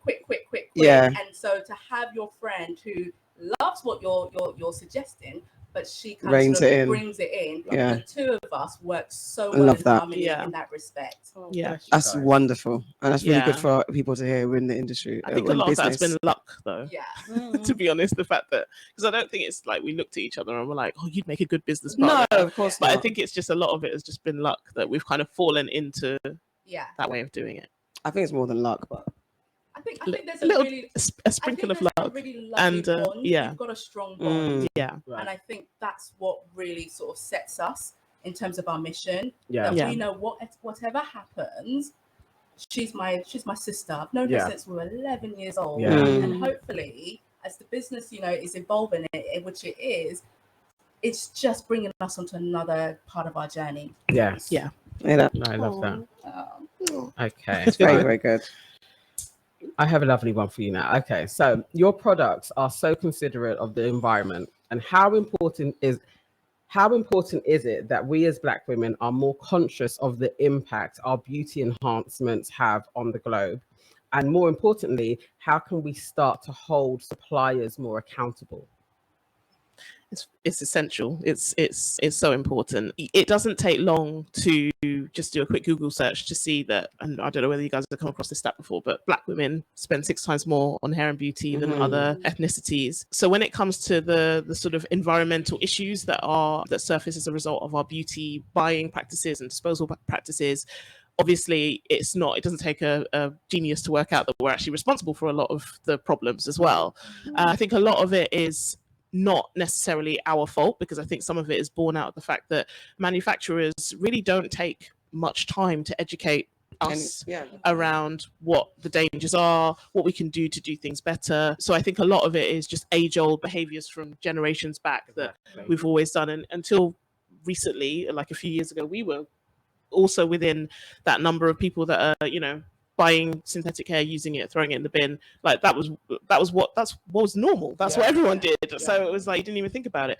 So I think, I mean, we've done some research that has demonstrated to us, and this is just, we've done our own calculations, but we've worked out that Black and mixed race women using hair extensions, I don't know, maybe 3 or 4 times a year. Obviously, the number is higher or lower depending on who you are and what you do. But on average, basically, each woman is contributing about 6 kilograms per year. And we worked that out to be about 21,000 tons per year in the UK alone. And that's only a subset. That's between women aged 25 to 65, was it? Wow. So obviously, there are women outside, there are teenagers that are wearing hair extensions. So that's not even the entire picture. So it's just stuff like that you, when you actually crunch the numbers and you look at it, you realize that this is potentially a massive issue that we're not addressing, manufacturers are not addressing and educating people about. We've got a massive job on our hands to try and educate and empower and enable people to make a difference. But just those numbers alone are shocking, and like the global figures are terrifying, to be honest. So as the question was how do we start to hold people accountable? Because there's no knowledge. Before going onto your website and reading all of the recycling, I hadn't even thought about it. I hadn't even processed what do I do? And we don't. That's the thing. And let me put it to you very simplistic here. Synthetic hair is a very much a fast fashion. It is. Style. It is. Yeah. You use it once. It's cheap. Use it maybe more than once, but it's cheap. It's easy to get, and it has a very short, quick lifespan. You put it in the bin. You don't think about where it ends up. We track where it ends. Mostly landfills, and the microplastics end up in our oceans. I'll even go further in saying that we Black people are not often in these spaces when we talk about the impact of climate. We are not. When we see it, when we watch TV and we see the news, and we're talking about the G7 and the climate summit. You don't see people who look like us talking about this. And so we thought this is a problem, because if we're not seeing people talking about such a major issue that don't look like us, how am I supposed to take this seriously? So we've got 99 problems, but our hair extensions isn't one. That is the philosophy. But now we are trying to say to women of color, primarily, who are the main users of synthetic hair, that it doesn't have to be a big thing. All you do is try and wear your hair extensions more than once, if you can, to increase the longevity. But we've made your life so easy that you literally just return the hair back to us. We collect your hair and we send it off to our third party, who melt it down and we make it into a new product. So we're increasing that circular economy. So your hair could help to kind of make, I don't know, a seat in a playground or your coffee table. But we're taking that message even further, where we're not waiting for America to sort of lead the way, because we know that when it comes to hair trends, we often look at America. We have our own trend here. And we're saying to British women, if you want to do that a little bit further, then try our plant-based alternative, which is made of either banana fiber or pineapple fiber. And we're bringing out certain styles. So you can have braiding hair, loose braiding hair to just put in, or you can have crochet. We've been working on a pony, and it's itch-free, chemical-free. Some of us do suffer from scalp irritation when it comes to synthetic hair. I'm one of those. So with this alternative, you don't even have to worry about that. It doesn't destroy the scalp, and it's also kinder to you and kinder to the environment. And also, the biggest thing is, you're changing behavior for the next generation. Absolutely. So that's amazing. It's actually amazing. When's this new product line coming out?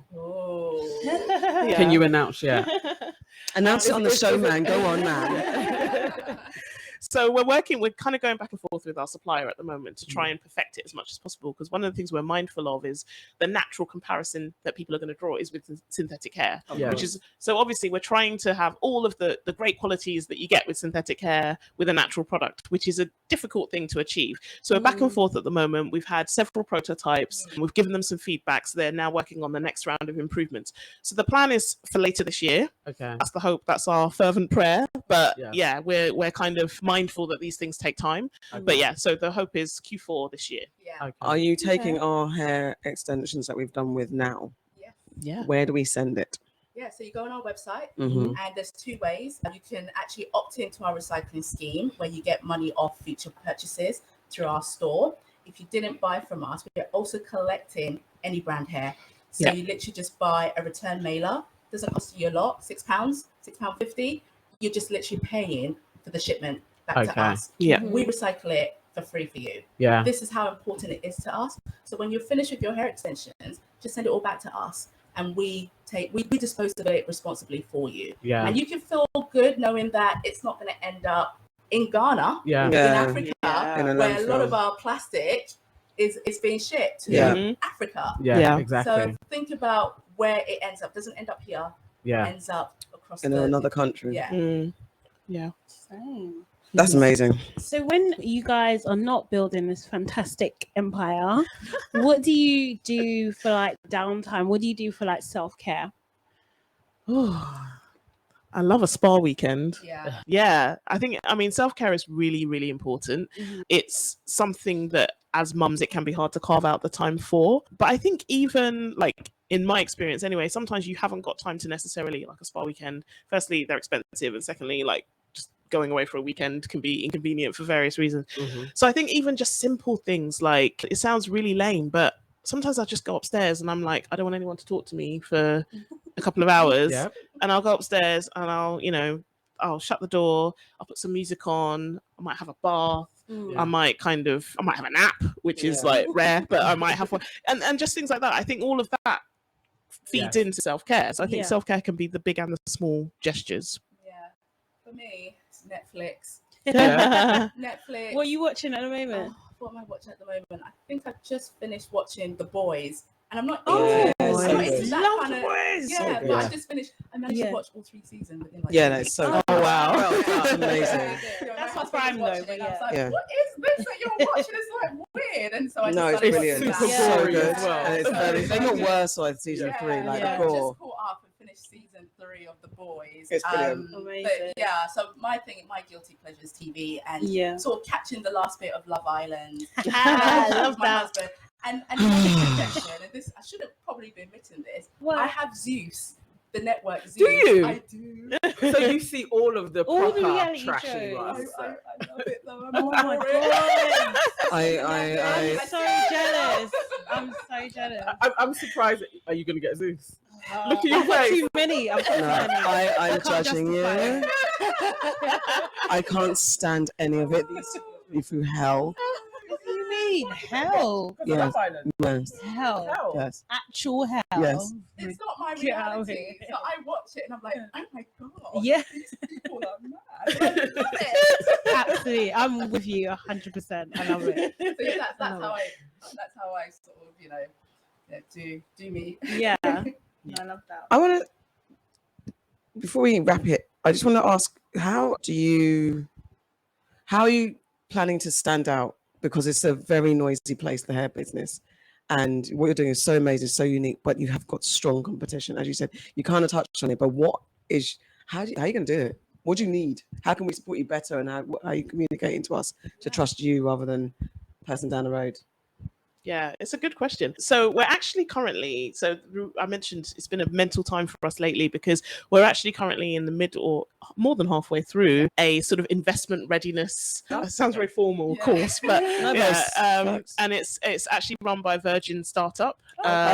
So we've been really fortunate to have been selected to go on this 6-week accelerator kind of course. We've met some amazing other founders. Some of them, majority of them are other like sustainable businesses, but some of them are just, different elements, such a range of different businesses.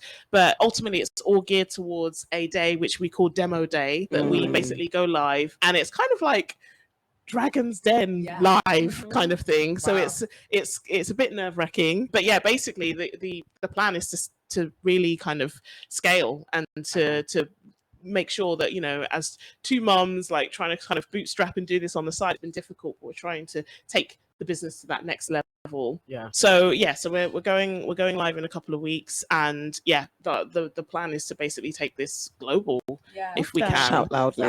Exactly. We are getting ready for funding. Yeah. Including crowd funding. So Okay. meaning the general public, such as yourselves, Yep. can also, invest in us. Yeah. And the stats were shocking to see that Black founders are the least invested. Yeah. And so we really want to sort of say to our community, we've got something great for you. We're soon going to be launching our investment round. Please, join us and get a stake in the business, and you can see us grow. And on top of that, I'm so happy to say this, but we are also competition winners of Small Business Goes Big. Okay. Big business goes small. Yeah.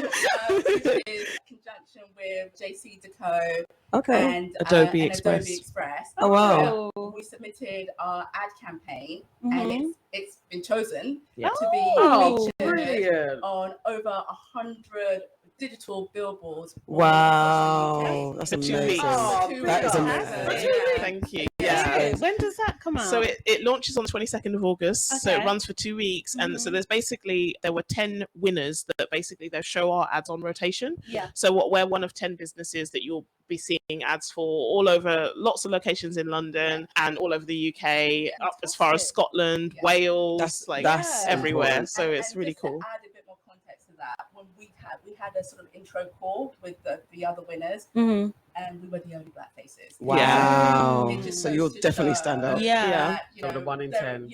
We are not very seen in these businesses as a business owner. Yeah. But to be able to kind of sort of showcase our business, and you're going to see women of color Yeah. on billboards Yeah. across the UK wearing hair extensions and looking friggin' fly. Yeah. This is And that's not a common sight still. Yeah. Right? Yeah. So No, yeah. 100. So that's what we're doing. So in conjunction with our fundraising plus our national billboards, this is how we're trying to scream louder, but also fundamentally, working with the likes of you lovely ladies to really sort of help empower women to shop from Black-owned businesses. Exactly. Yeah. To also make conscious and sustainable choices when it comes to their hair and their beauty. And this is just the start. We're getting people from America asking us questions. Yeah. Interested, people from Europe. We haven't been able to scale there. Yeah. But hopefully with this investment, we can It won't take long. also go there. I love Yeah, and I this. think Amazing. also Yeah. to support, to your point, Auntie AK, is it's not just about making a purchase. I mean, obviously that's great. If you want to buy it from us, we'd love it. But there's other ways to support. So it's about passing it on as well, and just making sure that our names are on the lips of everyone whose lips we want them to be on, and just making sure that we're uplifting each other by passing these things on.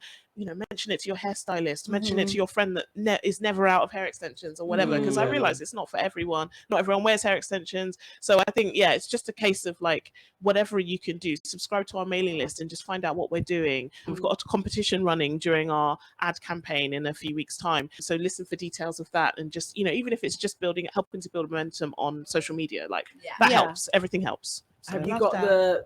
what I always love when there's billboards about and people take pictures in front of it. Yeah. I love seeing that actually on the timeline when Mm. there's other people that have seen it and they're doing a big shout out. Yeah. I hope to see the billboard when I'm out and about, because I really want to have the picture and feature on your timeline as well. But I'm proud of you guys, man. Thank you. amazing. Super proud. Thank you. Look at that. Okay, so what is the end goal for you? This is a very difficult question. I know. Because we, as part of this investment readiness course, that we've been asked that question by, would-be investors and mentors and stuff. And I'm just not sure I know the answer. I don't know the answer to that for sure, because part of it is a lot of small businesses that make it and become successful end up ultimately getting bought out by another conglomerate, like the L'Oreal. A huge conglomerate, who bought out ORS and Sheer Moisture. And then you as the Black person thinking, oh my God, they sold out. Why did they do that? But now that we're on this program, we understand why. Investors like an exit strategy. So I don't know if your questions are related to the business itself. Part business, but part for you guys. Your satisfaction level where you would be done. Yeah. I'm happy with this outcome. I think for me personally, this is what I was meant to do. I was not meant to do a 9 to 5. My path has been chosen for me by my African parents. You know, you go to school, you get a good education, you get a good office job. And that's exactly where I landed up. And it's taken me to this point to kind of find my calling. So for me, it's just having that freedom to kind of make decisions when I want to make decisions, be my own boss. I know it's going to be really, really hard, but at least I'm enjoying it. So in the next 10 years, I just kind of want to do this and just enjoy it and evolve and empower women of color, my sisters, to say, hey, come along. If we can do it, we've got your back too. Yeah. And I think it's really important to show your kids as well. Like, look what I did. I started something from nothing, and I created something, and I made a difference. And maybe that difference isn't as big as the next person's difference, but I made a difference. And already my eldest, he's almost 8, and he's really proud of the fact that mummy's got a hair business. He doesn't know anything about it, but he's like, mummy sells hair. He's like, and he finds it really exciting. And I'm like, just even that like brings me so much joy that he's got that pride. So I mean, it really, I guess the sky's the limit really for us. It's amazing. Okay, this is the bit now, right, guys? It's at the part of the party where we have surrounded you as the aunties. And we're about to get deeper into your business. There's no nonsense. You can't lie to us. Okay? You have to tell us the truth about everything that we're asking you. It's really serious now. Do you feel the pressure? I feel it. You feel it? I'm feeling the love, actually. I'm feeling the love. It's love. Yeah, always. It's always Pressurized love. love. Pressurized love. Because if you don't give us the truth, you will leave the party without your plate and your Tupperware. You will not. Yeah, that's the worst. No one's sorting you out. You're not getting extras. No such nothing to take home. All right. You want to go first? Okay, so we know your relationship status. You're both married. You want to tell us like how long, all that kind of stuff? Everything. Yeah. Yeah, I've been married for 10 years. I actually had my 10-year anniversary in June.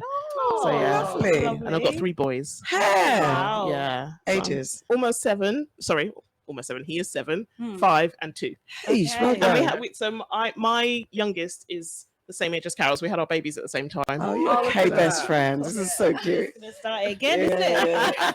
Business, generational. I love that. So yeah, I've been married for 4.5 years. I do have a toddler, a little girl, with the most interesting name. What's her name? So my husband's surname is France. So hazard a guess what her first name is? South. Paris. South. That's the South. Like, so it would be Middle like name South of. Or Riviera or something. Okay.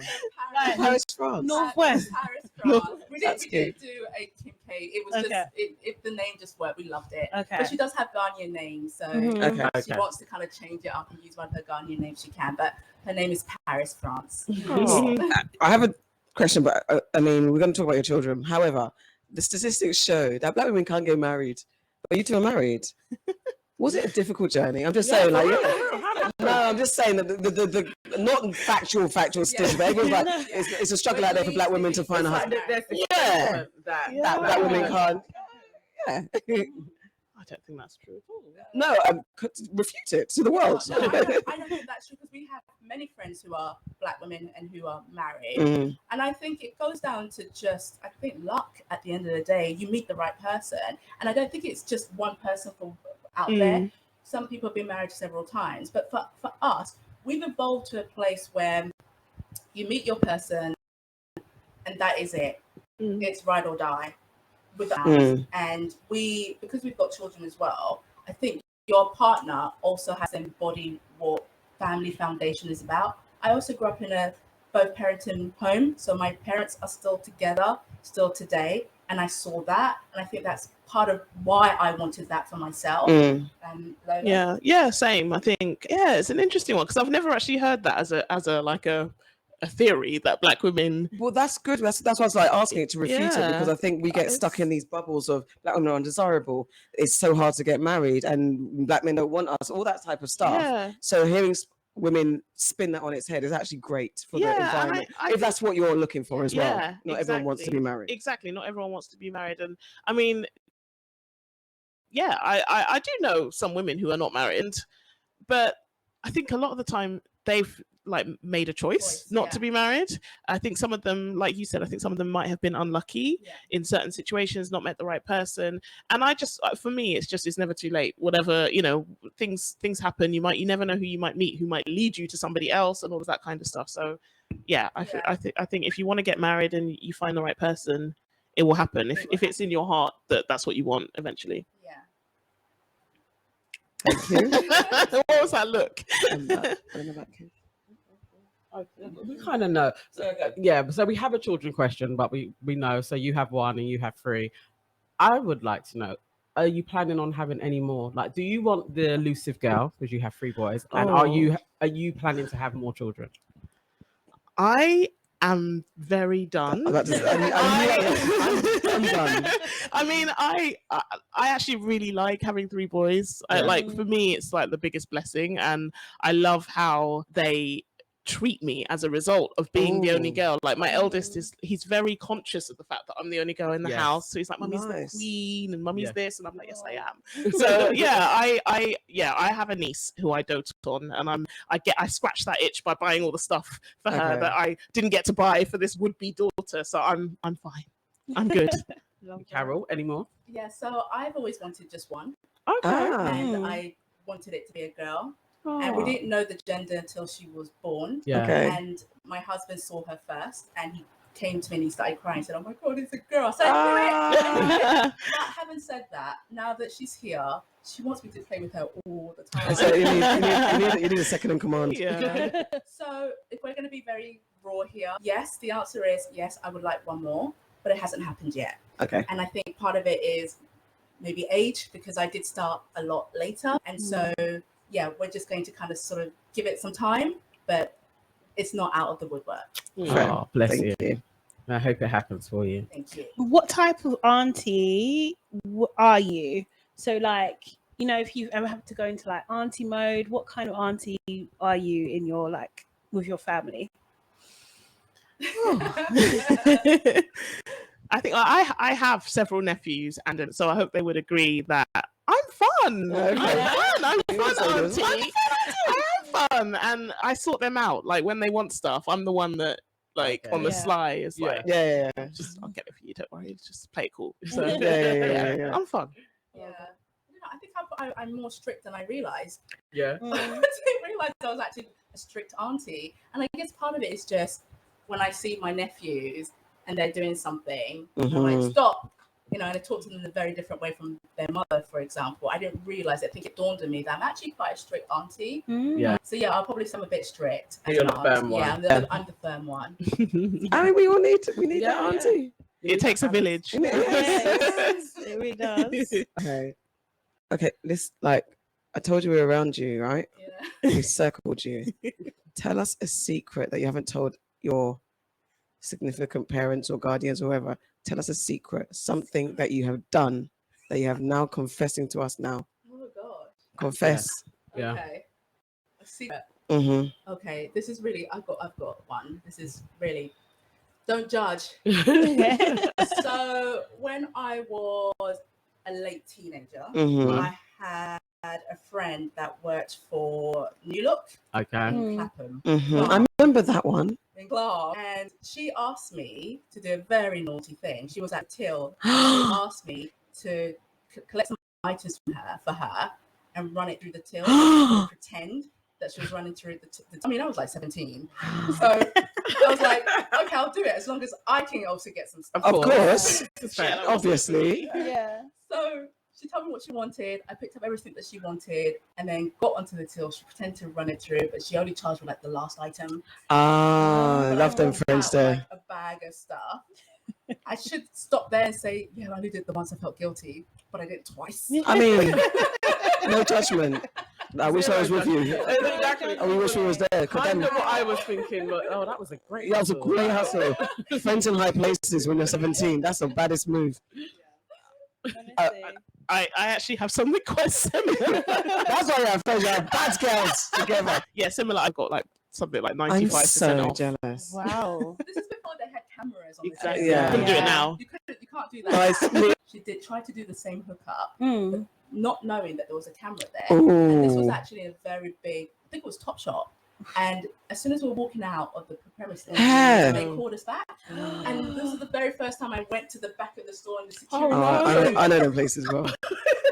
And I was like, Oh, and then no. They outed her, and my friend went nuts on her sister, like Yeah. she slapped her. Oh, wow. And and I was like, we've all done it.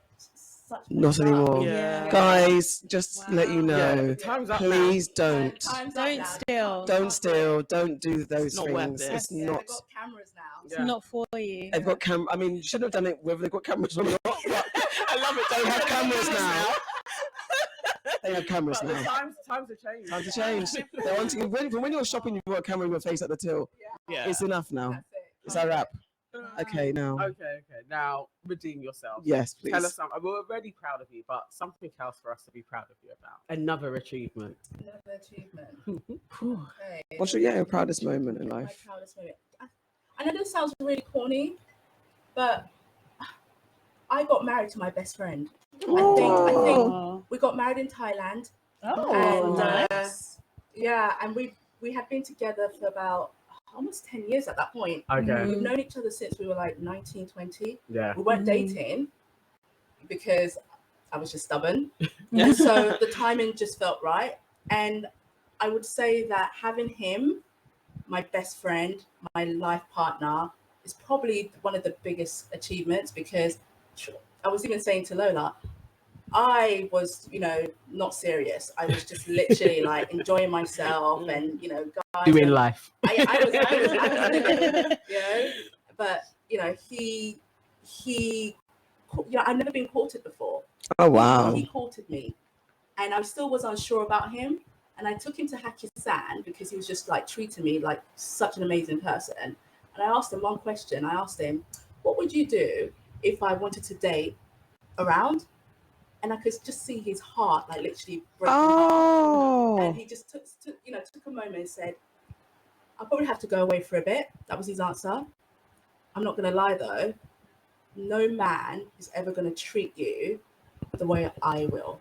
No. And that was it. The lyrics. That was it. And he has meant that ever since. And Wow. so fast forward, we got married in Thailand. And the reason why we got married in Thailand is because that was our first holiday together as friends. Yeah. I even sent him an email to say, these are the rules.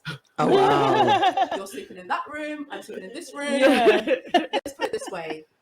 Went to Thailand. We came back as a couple. All your rules are destroyed in one night. Yeah, that's it. So that's me. That's beautiful. That's gorgeous. Very gorgeous. I think it doesn't sound as like romantic as yours, but I think one of the things I am really proud of myself for is for a very long time I was doing a job that I really didn't think I was very good at, and I didn't have a lot of self-confidence with, and I felt like I had been at different points in my career like disadvantaged, not to sound like a victim, but I just felt like I was held back in certain situations and all of these things. A lot of us, I'm sure everyone can relate, so I had a lot of that going on, and I always felt like it wasn't really for me, that career. I kind of just fell into it. And so last year I actually left my job and I actually started doing it. I stuck with it in terms of doing it on a freelance basis, but the difference in terms of just it being on my terms, obviously I've got 3 boys, so just being able to fit stuff around them and just be a much more present mum for them, I really, really have enjoyed, and I haven't for a second looked back. And it isn't like a 2 figures up at previous employers or anything, but I'm so much happier. And then the cherry on the cake is, the fact that the business is taking off in the way that it is, and we're able to put more traction behind it. We're able to put so much more energy behind it. So I just feel like so much happier than I did say 18 months ago. Yeah, so I'm really proud of myself for actually going, I'm not doing this anymore. I'm going to do something else. No, that's great. That's great. Give us a family saying that you heard growing up that you either hold dear or you wholeheartedly reject. Oh, wow. Cut your quote according to your size. Get that one. Yeah. That was my one from my mum all the time. Don't have a champagne lifestyle. Oh, no. Lemonade. On a Lamborghini budget. Yeah. But and I get that, but that wasn't for me. You reject it. I rejected it. I just said, you know what? Yes, this is my budget, but I plan. I'm a planner. this is my budget. I'm going to make my budget work, and I'm going to make sure that I have what I need. So I literally have a spreadsheet, and I count every single penny to make sure that I can afford, you know, the Hermes bag, or, you know, I don't know, holiday, because some things I have to give, and that's me. So that quote that my mum said, I said, great, but I'm going to make my budget work for me in terms of getting what I need. Yeah. Oh, that's a nice one. I like that. Yeah. I think for me, it's not really a quote, but it's something my dad was really intentional about growing up. My dad is a very proud Nigerian through and through. And obviously he came over in the 70s, had his kids here. And he was just like, at every stage, like as soon as we were old enough to understand, hold your head high and be proud of who you are. He was like, nobody can take anything away from you. You're, you know, and the typical like African dad, like, you're so much smarter than the other kids in your class, and all this kind of stuff, which wasn't necessarily true. But I really appreciated how intentional he was about like building that confidence up in us. And it's definitely something I now do with my own kids. I'm like, you know, I've kind of adapted it a little bit, because some of the things that my dad said, now I look back, I'm like, I'm not sure that's quite right. I'm not sure that's quite PC. But the thing is, we all know what you probably added in. I mean, my dad was telling me stuff like, if someone hits you, you hit them 10 times harder back, and stuff like that. Which just, you know, but you know what's so funny though? It's like now well, not now, probably back then as well, but the teachers are like, you know, if someone hits you, you must come to the teacher. You must tell them. But secretly, I'm like, you pinch him as hard as you can. So I think that I've carried through a lot of what my dad told me, and I didn't really recognize it at the time as like a 4, 5, 6-year-old. But now that I'm older and I remember these little sort of almost like pep talks he used to give me, I really like, it gives me such a love and a new love for him, that I'm like, oh, bless you, that you would really, you know, you had that in your mind from when we were born. But now I'm like, I say it to my kids all the time, run your own race. You're not in competition with anyone else. Don't worry about whatever someone else is doing, you just concern yourself with your own business. And as long as you do your best, that's all that counts. So it doesn't matter, you know, don't concern yourself with others, and just be proud of who you are. That's good. So, Hold on. Love that. Okay, so we wouldn't be aunties if we didn't ask you for a problem for us to solve, because you know, we can solve anything. So your aunties. Yes. Give us a dilemma or an issue in your life that you want or you need some advice on, and we'll give it to you. Can I go first? Yes. Because you know, so Lola mentioned that we've got demo day coming up very soon, where we're going to go up and pitch our business. And it's not a very long pitch. The pitch is like 5 minutes long with another 5 minutes of Q&A. We were advised that maybe just one of us should go and pitch instead of the two of us, because it's such a short pitch. But we're kind of torn whether or not the two of us should go up together and pitch, even though it's only 5 minutes. Having met us now, do you think that the dynamic between the two of us, you would rather see the two of us on stage talking about the business? Or do you think it could just work and it just seems a bit more polished if it was just one of us? I would say one of you, because I think in any business, people have different roles. Do you know what I mean? So even though maybe both of you can do the public speaking, like, you're showing your potential investors who's doing what in that moment. And I think that is the psychology behind that is really important, especially if they've asked for it. Do you know what I mean? So I think it's like you kind of have to, there's kind of, I guess I would say there's kind of some unspoken things you kind of have to play along with. I think having clear defined roles is super key, because they buy into you, right? Do you know what I mean? That's what it is. And then they're looking at your business acumen and all that kind of stuff, but structure is definitely one of those. Okay. Yeah. Thank you. What do you think?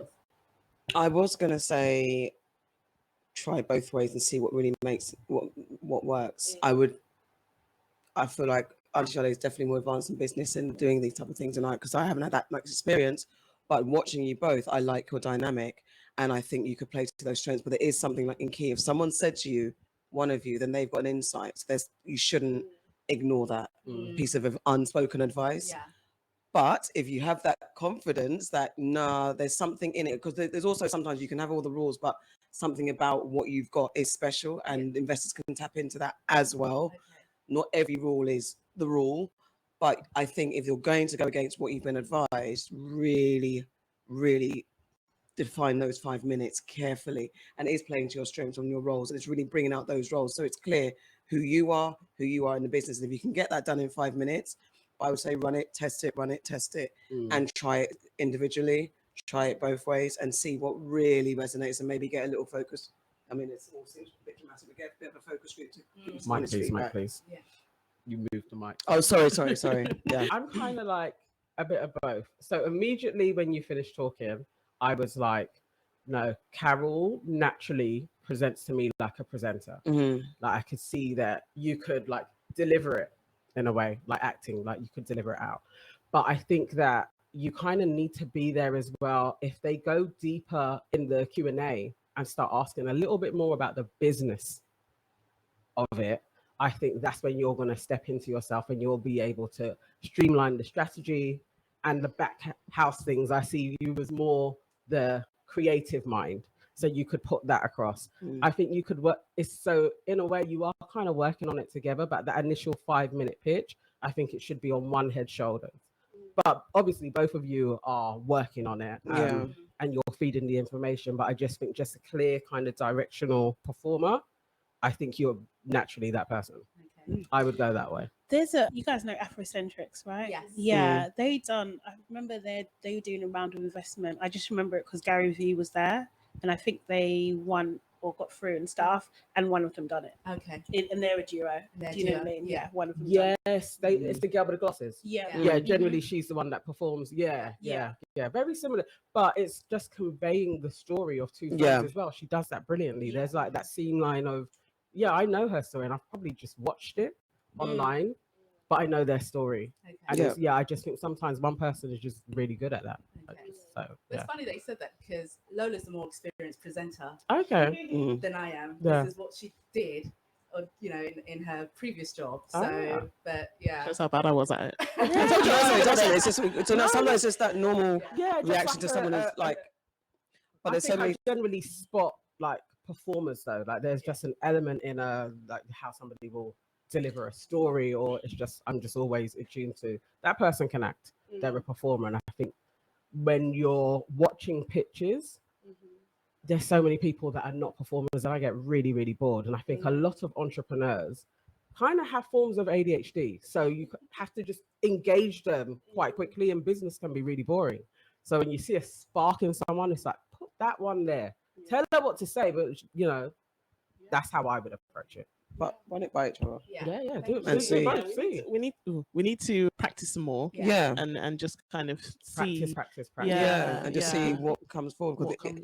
I think my dilemma is also related to the business, and it's one of the questions that you guys asked us earlier was around what's the end game, what's the kind of. So I'm just curious, like if you guys were in our position, what do you think your answer to that question would be? That's a great one. Okay, so let's say I was planning to have a worldwide, globally successful business that can like really change the game.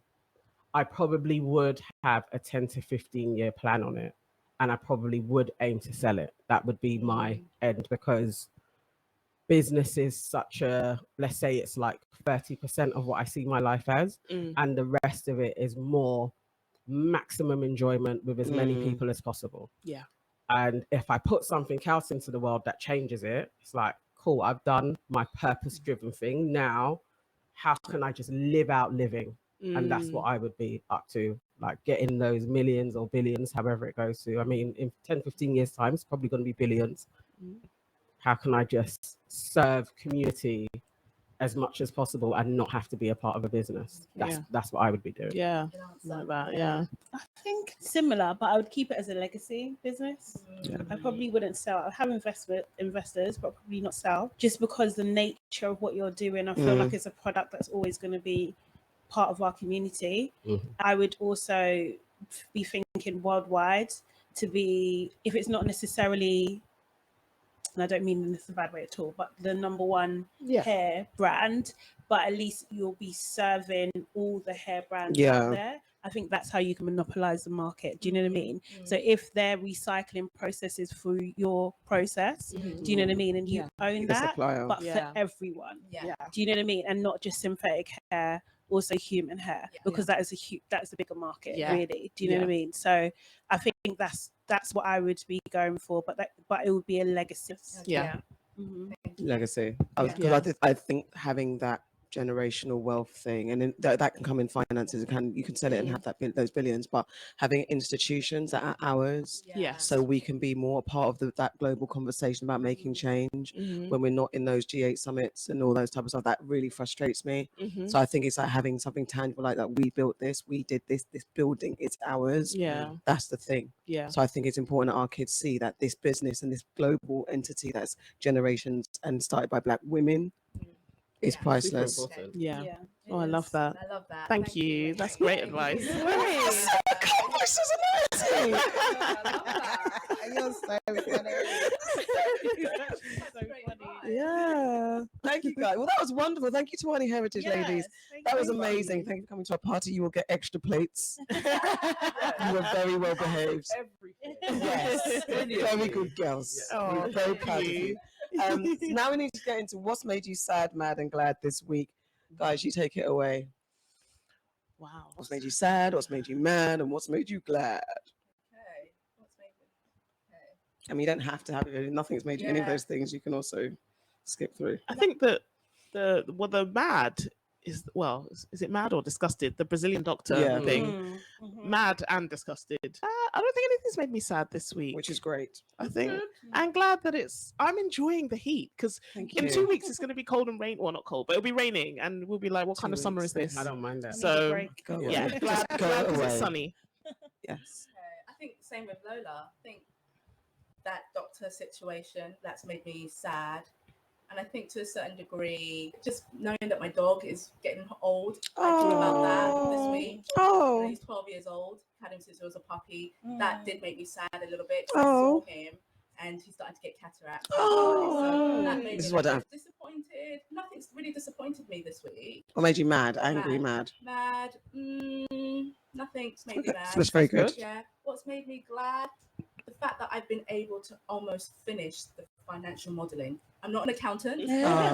Proud of you. I've learned new words like EBITDA, capex. Proud of you. Well done. Proud of you. I learned that this week, so yay to me. Yeah, big yay to you. Well big done. yay to you. So my sad is that though I'm very happy it's hot, it's because of global warming. I have to admit defeat. It's like over here, this country is unnecessarily hot. We know there's something going on in the ozone layer. It's fucked. We're messing up the world. I want to get into it on our next episode, net zero, which is either part of the Great Reset or so to save the world. Who knows? There's a lot of stuff going on in the left and right world, and if you go down that rabbit hole, who knows where you'll end up. Exactly. I'm mad. This is a bit of a derivative from the norm, so it might take a little bit long, but I'm mad because mad and glad because I finally spoke up about an incident where a woman called Alicia Hall, who runs a company called the Liberation Initiatives, scammed me, out of £35,000. She basically, I'll try and make a very long story short.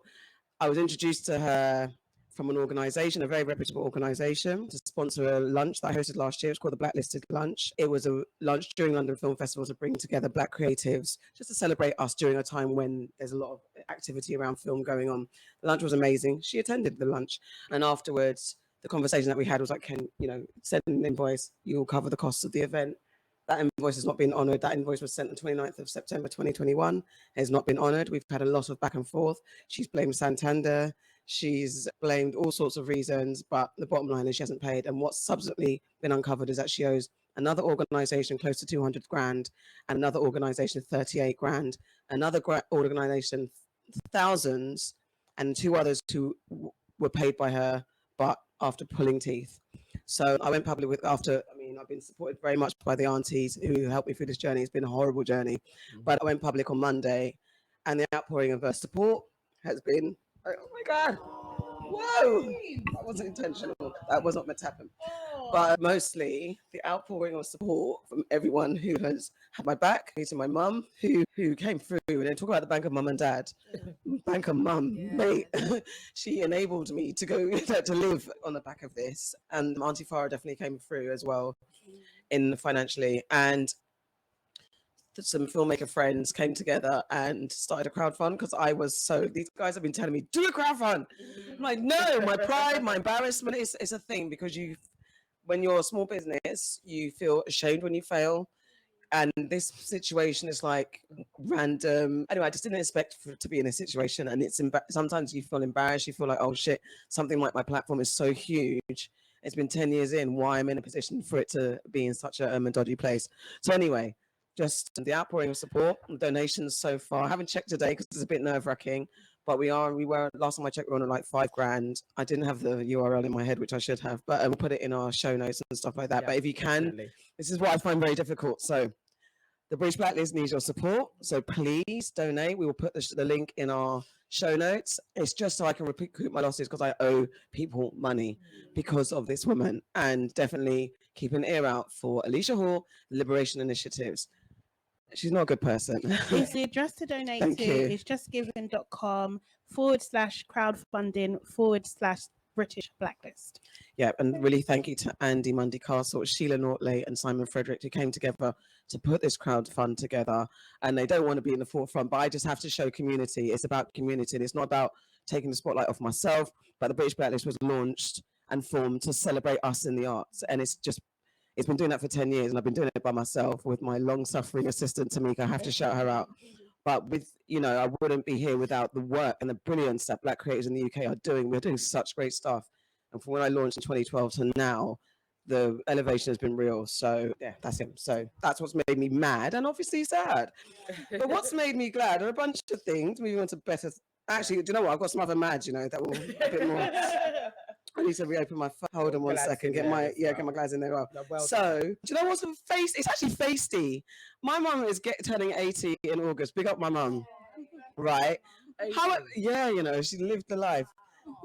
But she got a letter from the freaking government, HMRC, to say, as you're almost turning 80, you are going to be afforded 25p extra a week on your state pension. My mum called me so good. She goes, £1 a month. Yeah. What? Basically. And they said, my mum was like, she called me, she goes, Akia, when you come, bring a wheelbarrow, because the amount of money we're going to collect. So I'm like, Mum, what are you talking about? She goes, I got a letter. Guess how much they're giving me? It's like, no, Mum, what? She said 25p extra a week for turning 80. Why send a letter? My mum's like, they give you an option. That's what Mum said. The letter costs more. And the stamp alone. Mum was like, they said that if you have anything to say about the to contest it, you can. Mum's like, I'm not even that complaint that I'm sending will cost more than the 25p that you're giving me. So I think, HMRC, you're in insult to people that have lived and survived in your disgusting country to the age of 80. She managed to survive. She was a nurse, and now you're telling her state pension is going up £1. I won't say middle finger to you. So that made us mad, but actually made us laugh. Like, you're damn rude. And my glad is just the outpouring of support from my circle, my family, my friends and colleagues who just rallied around me in this time of madness. So I'm just super grateful. And shout out to John and Steph. It's their 1 year anniversary of being married, and we're going to celebrate in the park later. Blah, blah, blah. So that was a bit long, Auntie Shade. No, it's Auntie Nana. Auntie Nana, sorry. Okay. All right. So my sad this week is I've been super busy at the shop and just haven't really been home. So I haven't seen my kids very much, or my husband. And yeah, that's just kind of made me sad. I miss their little faces. I'm just mad at people like Alicia Hall that she exists and that you've gone through that. But I'm proud of you. Thank you. Yeah.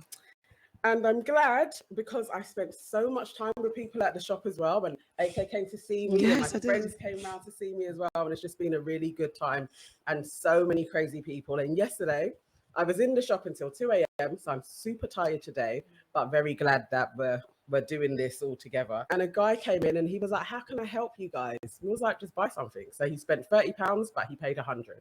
So I'm just really proud of him as well. Cute. That's lovely. Yeah. That's amazing. Yeah, it was about midnight he came in. We was drinking rum a lot. That's one thing. You will sip and shop in urban culture. You will. For me, I'm sad about what happened to those ladies. Man. The doctor and stuff. It's really sad. Also, this news about the market in Brixton being on fire. That's really sad. Like, I hope no one got hurt. and stuff. And if anyone's, you know, been affected by it, they get compensated well. Yeah. Mad, obviously, for what happened to AK. Like, literally bun Alicia, bun her business, bun anyone to do with her. That's Like, the word, isn't it? seriously. That is the word. And I'm also mad about what happened at Neptizzle's party. So what was supposed to be like a celebration of his career, 15 years, do you know what I mean? Like, turned, well, if he was inside, it was fine, but if he was outside, it was a bloody nightmare. Do you know what I mean? And it just shouldn't have happened at all. But I also am glad because I was inside and it was amazing. I'm a bit mad that I wasn't there. I didn't get guest list in the end. No, So. but I would have bought a ticket. Okay, but you know he I forgot. Okay, right, because I did. I wasn't tell you reminded. Guys. Oh, did you? See, I did tell you guys. I told remember you- saying it's like I said I'm going to go to that, and she's like, "That's a good choice," and then we were never reminded again. Okay, Are we mad? you could be mad. Go. I feel like it should go. That was my mad. But I had a fantastic time. Seriously, it's great. Next still is all just rubbing like it in, the isn't time No, it? out. I know. It's like because I actually really wanted to go. Yeah, I really did. Okay. I thought I saw his So feed. nice, so interesting. There's been so many things that you've gone to that I've really wanted to go What? to. You haven't told me. Oh, No, okay. it's me. Alright, Look. alright, What? cool. Where did I go? Just list everywhere you've been in the last 3 weeks. Where have I been? We Nana, went where's to you been? YouTube. Yeah. That I couldn't. I didn't have. I wasn't allowed to bring +1 But at what all. I'm saying is that you can be mad, isn't it? But there's nothing you could do about it. Oh, Like, I really, got brought something up ticket. to me. Well, you I told you about it. You I could forgot. have To bought be a fair, ticket. I You forgot. could have done it, but I've you been, didn't. I've been for a lot. Okay. Fine. I've been for a You have lot. the tools. I've been for a lot. Okay, but anyway, I had Yeah. a great time. This is what I'm saying. I'm not allowed to say when I've had a great time. I get interrupted and hey, so Sorry, my you love. know. But I had a good time, and I'm Big really up. proud of Neptizzle. Yeah. I'm really proud of the team, like Danai, Eddie, all the other guys involved, and Beverly as well, kind of thing. They've done a fantastic job with a really shit situation. Yeah. Do you know what I mean? And it's just like it was a moment for the culture. Do you know what I mean? And it was just beautiful. And I just wish more people could have experienced it. So Like me. But Bun proud, isn't it? Bun was it? Bun proud, Yeah. Bun them, Bun Alex, Yeah. the manager, Bun. I can't even pronounce the other We got to guy's share name. all of that. Like Yeah, Bun, we do. Bun him too. Like they're out of order. Yeah. I really, really hope. Like I said on the post that they got deleted. From now until my dying day, none of my clients will ever go there. That's none of them. that's real, and that's what we need to do. none. Seriously. District shouldn't be Because open District either. closed down, didn't Oh, did it close? But not on the back. But not on the back of that though. I don't No, know. but it didn't last very long. Yeah, So- it needs to go. I All don't those, know if like the management just built it something else. yeah, right? Do there's you know what I that. mean? They need to suffer. Yeah. Okay. That's so annoying. What are you doing? Playlist? It's a Spotify playlist. Yes. Okay. Do you want to go through that quickly? And then Okay, so we have a Spotify playlist called Your Aunties Could Never. Please check it out. It's just a gathering of our tunes. Sometimes it's thematic, and sometimes just how we feel. This week it is anything. That was my word. Anything. Okay. So do you know, to be fair, okay, fine. Yeah. My tunes are Diggity Woy, Woy, Woy, Woy, Woy, Woy. It was great. I heard it. Obviously, I've heard it, but it was at Wireless, and just the crowd reaction was very exciting. That's another place I wanted to go. But Yeah, go I on. wanted to go wireless too. Sorry, go on. Okay, sorry. go on. Just remembered. Just remembered. Go on. Next one. Western Into Yeah. a tune by Western UK R&B group Into. Also because I heard it at Where? the Soho House Okay. Festival. Okay. This is what I'm talking about.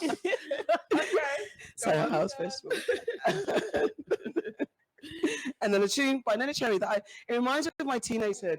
It reminds me of being in class and not listening to the teacher, but listening to Nene Cherry's Raw Like Sushi album, her first album, Ultra Risque Locomotive. It's such a ridiculously fun song. It's so silly. Popped into my head the other day and I was like, this is the epitome of me and Yasmin in class, not listening to the teacher, but listening to the album on our Walkmans. Man. Our Walkmans. I forgot it glad actually. I saw 4 last night with my brother and my nephew. Okay. And although the film isn't great, it's just okay. It's cute. Let me say it's cute. Okay. Yeah, but like just seeing my nephew who's now taller than me. Ah, it was just cute. nice. I haven't seen them for a little while, so it was just nice. Oh, that's nice. And stuff. But anyway, let me get on to my tracks. So first off, I've got Spinall and a track called, I can't even say this. Palazzo. Palazzo? Palazzo, yeah. Palazzo, I would say. Yeah. Mhm. Okay. So that's one track. It's just got a great vibe. Jules, if you know me, you know that I love Jules. I love his music. Me too. He's got a new track with Project. Yeah, we know why you like him. Called Caution. And it's a big Please, tune. it's not Like true. I think anytime those two link up, they just really create magic. And then a track called Vibe Out. I don't know if you guys know it, but it's just like a really cool vibe. Love I tones. really Good like one. it. Big up, big up, big up. Mhm. Okay. All right. My anythings are songs that I would probably never be able to add, so I went with it. And What do you mean? I absolutely love the Backstabbers by the OJs. OJs. Yeah. Backstabbers. Yeah. Yeah. Yeah. Smile in your face all the time. I want to take your place. The Backstabbers. Backstabbers. I don't know it. Yeah. You do. You No, do- I honestly don't. No, you do. Okay. If you hear it, you Sure, will. why not? I mean, it is from the 60s. No, but it's popular. Like, okay. Okay, and then my other second favorite song. They smile. No, we're just singing again. Okay. They smile in your face. All the time, I want to take your place. The Backstabbers. Backstabbers. Yeah, I know. Yeah, Okay. yeah. 60s. We'll play it again after. Okay, and then following on is another song from the 60s. I like this. Let's It's go. Me and Mrs. Jones Oh, I love it. Oh yeah. by Billy Paul. You- That is you another I one. don't know if I Just- know this just say you don't version. know it. No, I do know No, it. so you don't know it. Why? No, no, it's Sing it. Me and Mrs. Jones. Mrs. Jones, Mrs. Jones, Mrs. Jones. Okay, go on, start. Me and Mrs. Jones. We got a thing going on. Did it? Did it? Yeah, I love that song.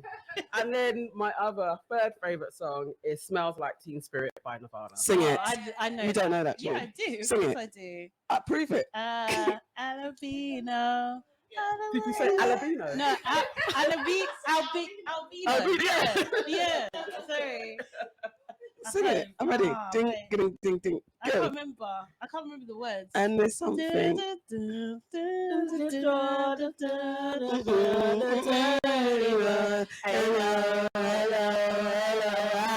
Hello, hello, hello, hello. Yeah.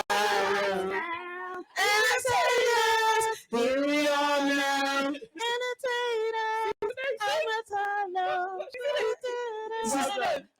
So hold on, you can sing other people's songs, but you can't back the aunties with voices. Because I can sing in tune. Beef. Auntie Nana, remember she'd be with us, you know. Anyway, guys, But yeah, okay. with the final thing we have is like we have like an unpopular opinion hit list or don't piss me off. Is there anything that's an unpopular opinion or that's something that's on your hit list or something you want the world to know? Don't piss me off with this nonsense, fam. Go. Anything. Don't piss me off by asking, do I wash my hair? And if so, how often? We can relate. Don't ask no questions like that. Don't ask me questions like that. And, oh, your hair looks like a mop. Ooh, Ah! don't piss me off. Don't piss me Wow. off. Don't piss me Don't off. piss It's me like off. just don't talk about our hair. Isn't it? Don't Yeah. talk about our hair. Yeah. Don't piss me off. That's a. Yeah, Oi, that's a Wow. great one. don't piss me off. Yeah, similarly, on a similar theme, talk to me, not my hair. Uh-huh. Down here, eyes are here. Yeah. So yeah. That's very true. That That's a happens. good one. I think that's like very, that. very clean, I love very, that. very clear Yeah. cut. Do not piss them off and don't talk out your fucking neck. Excuse me. Excuse me. Let me calm down.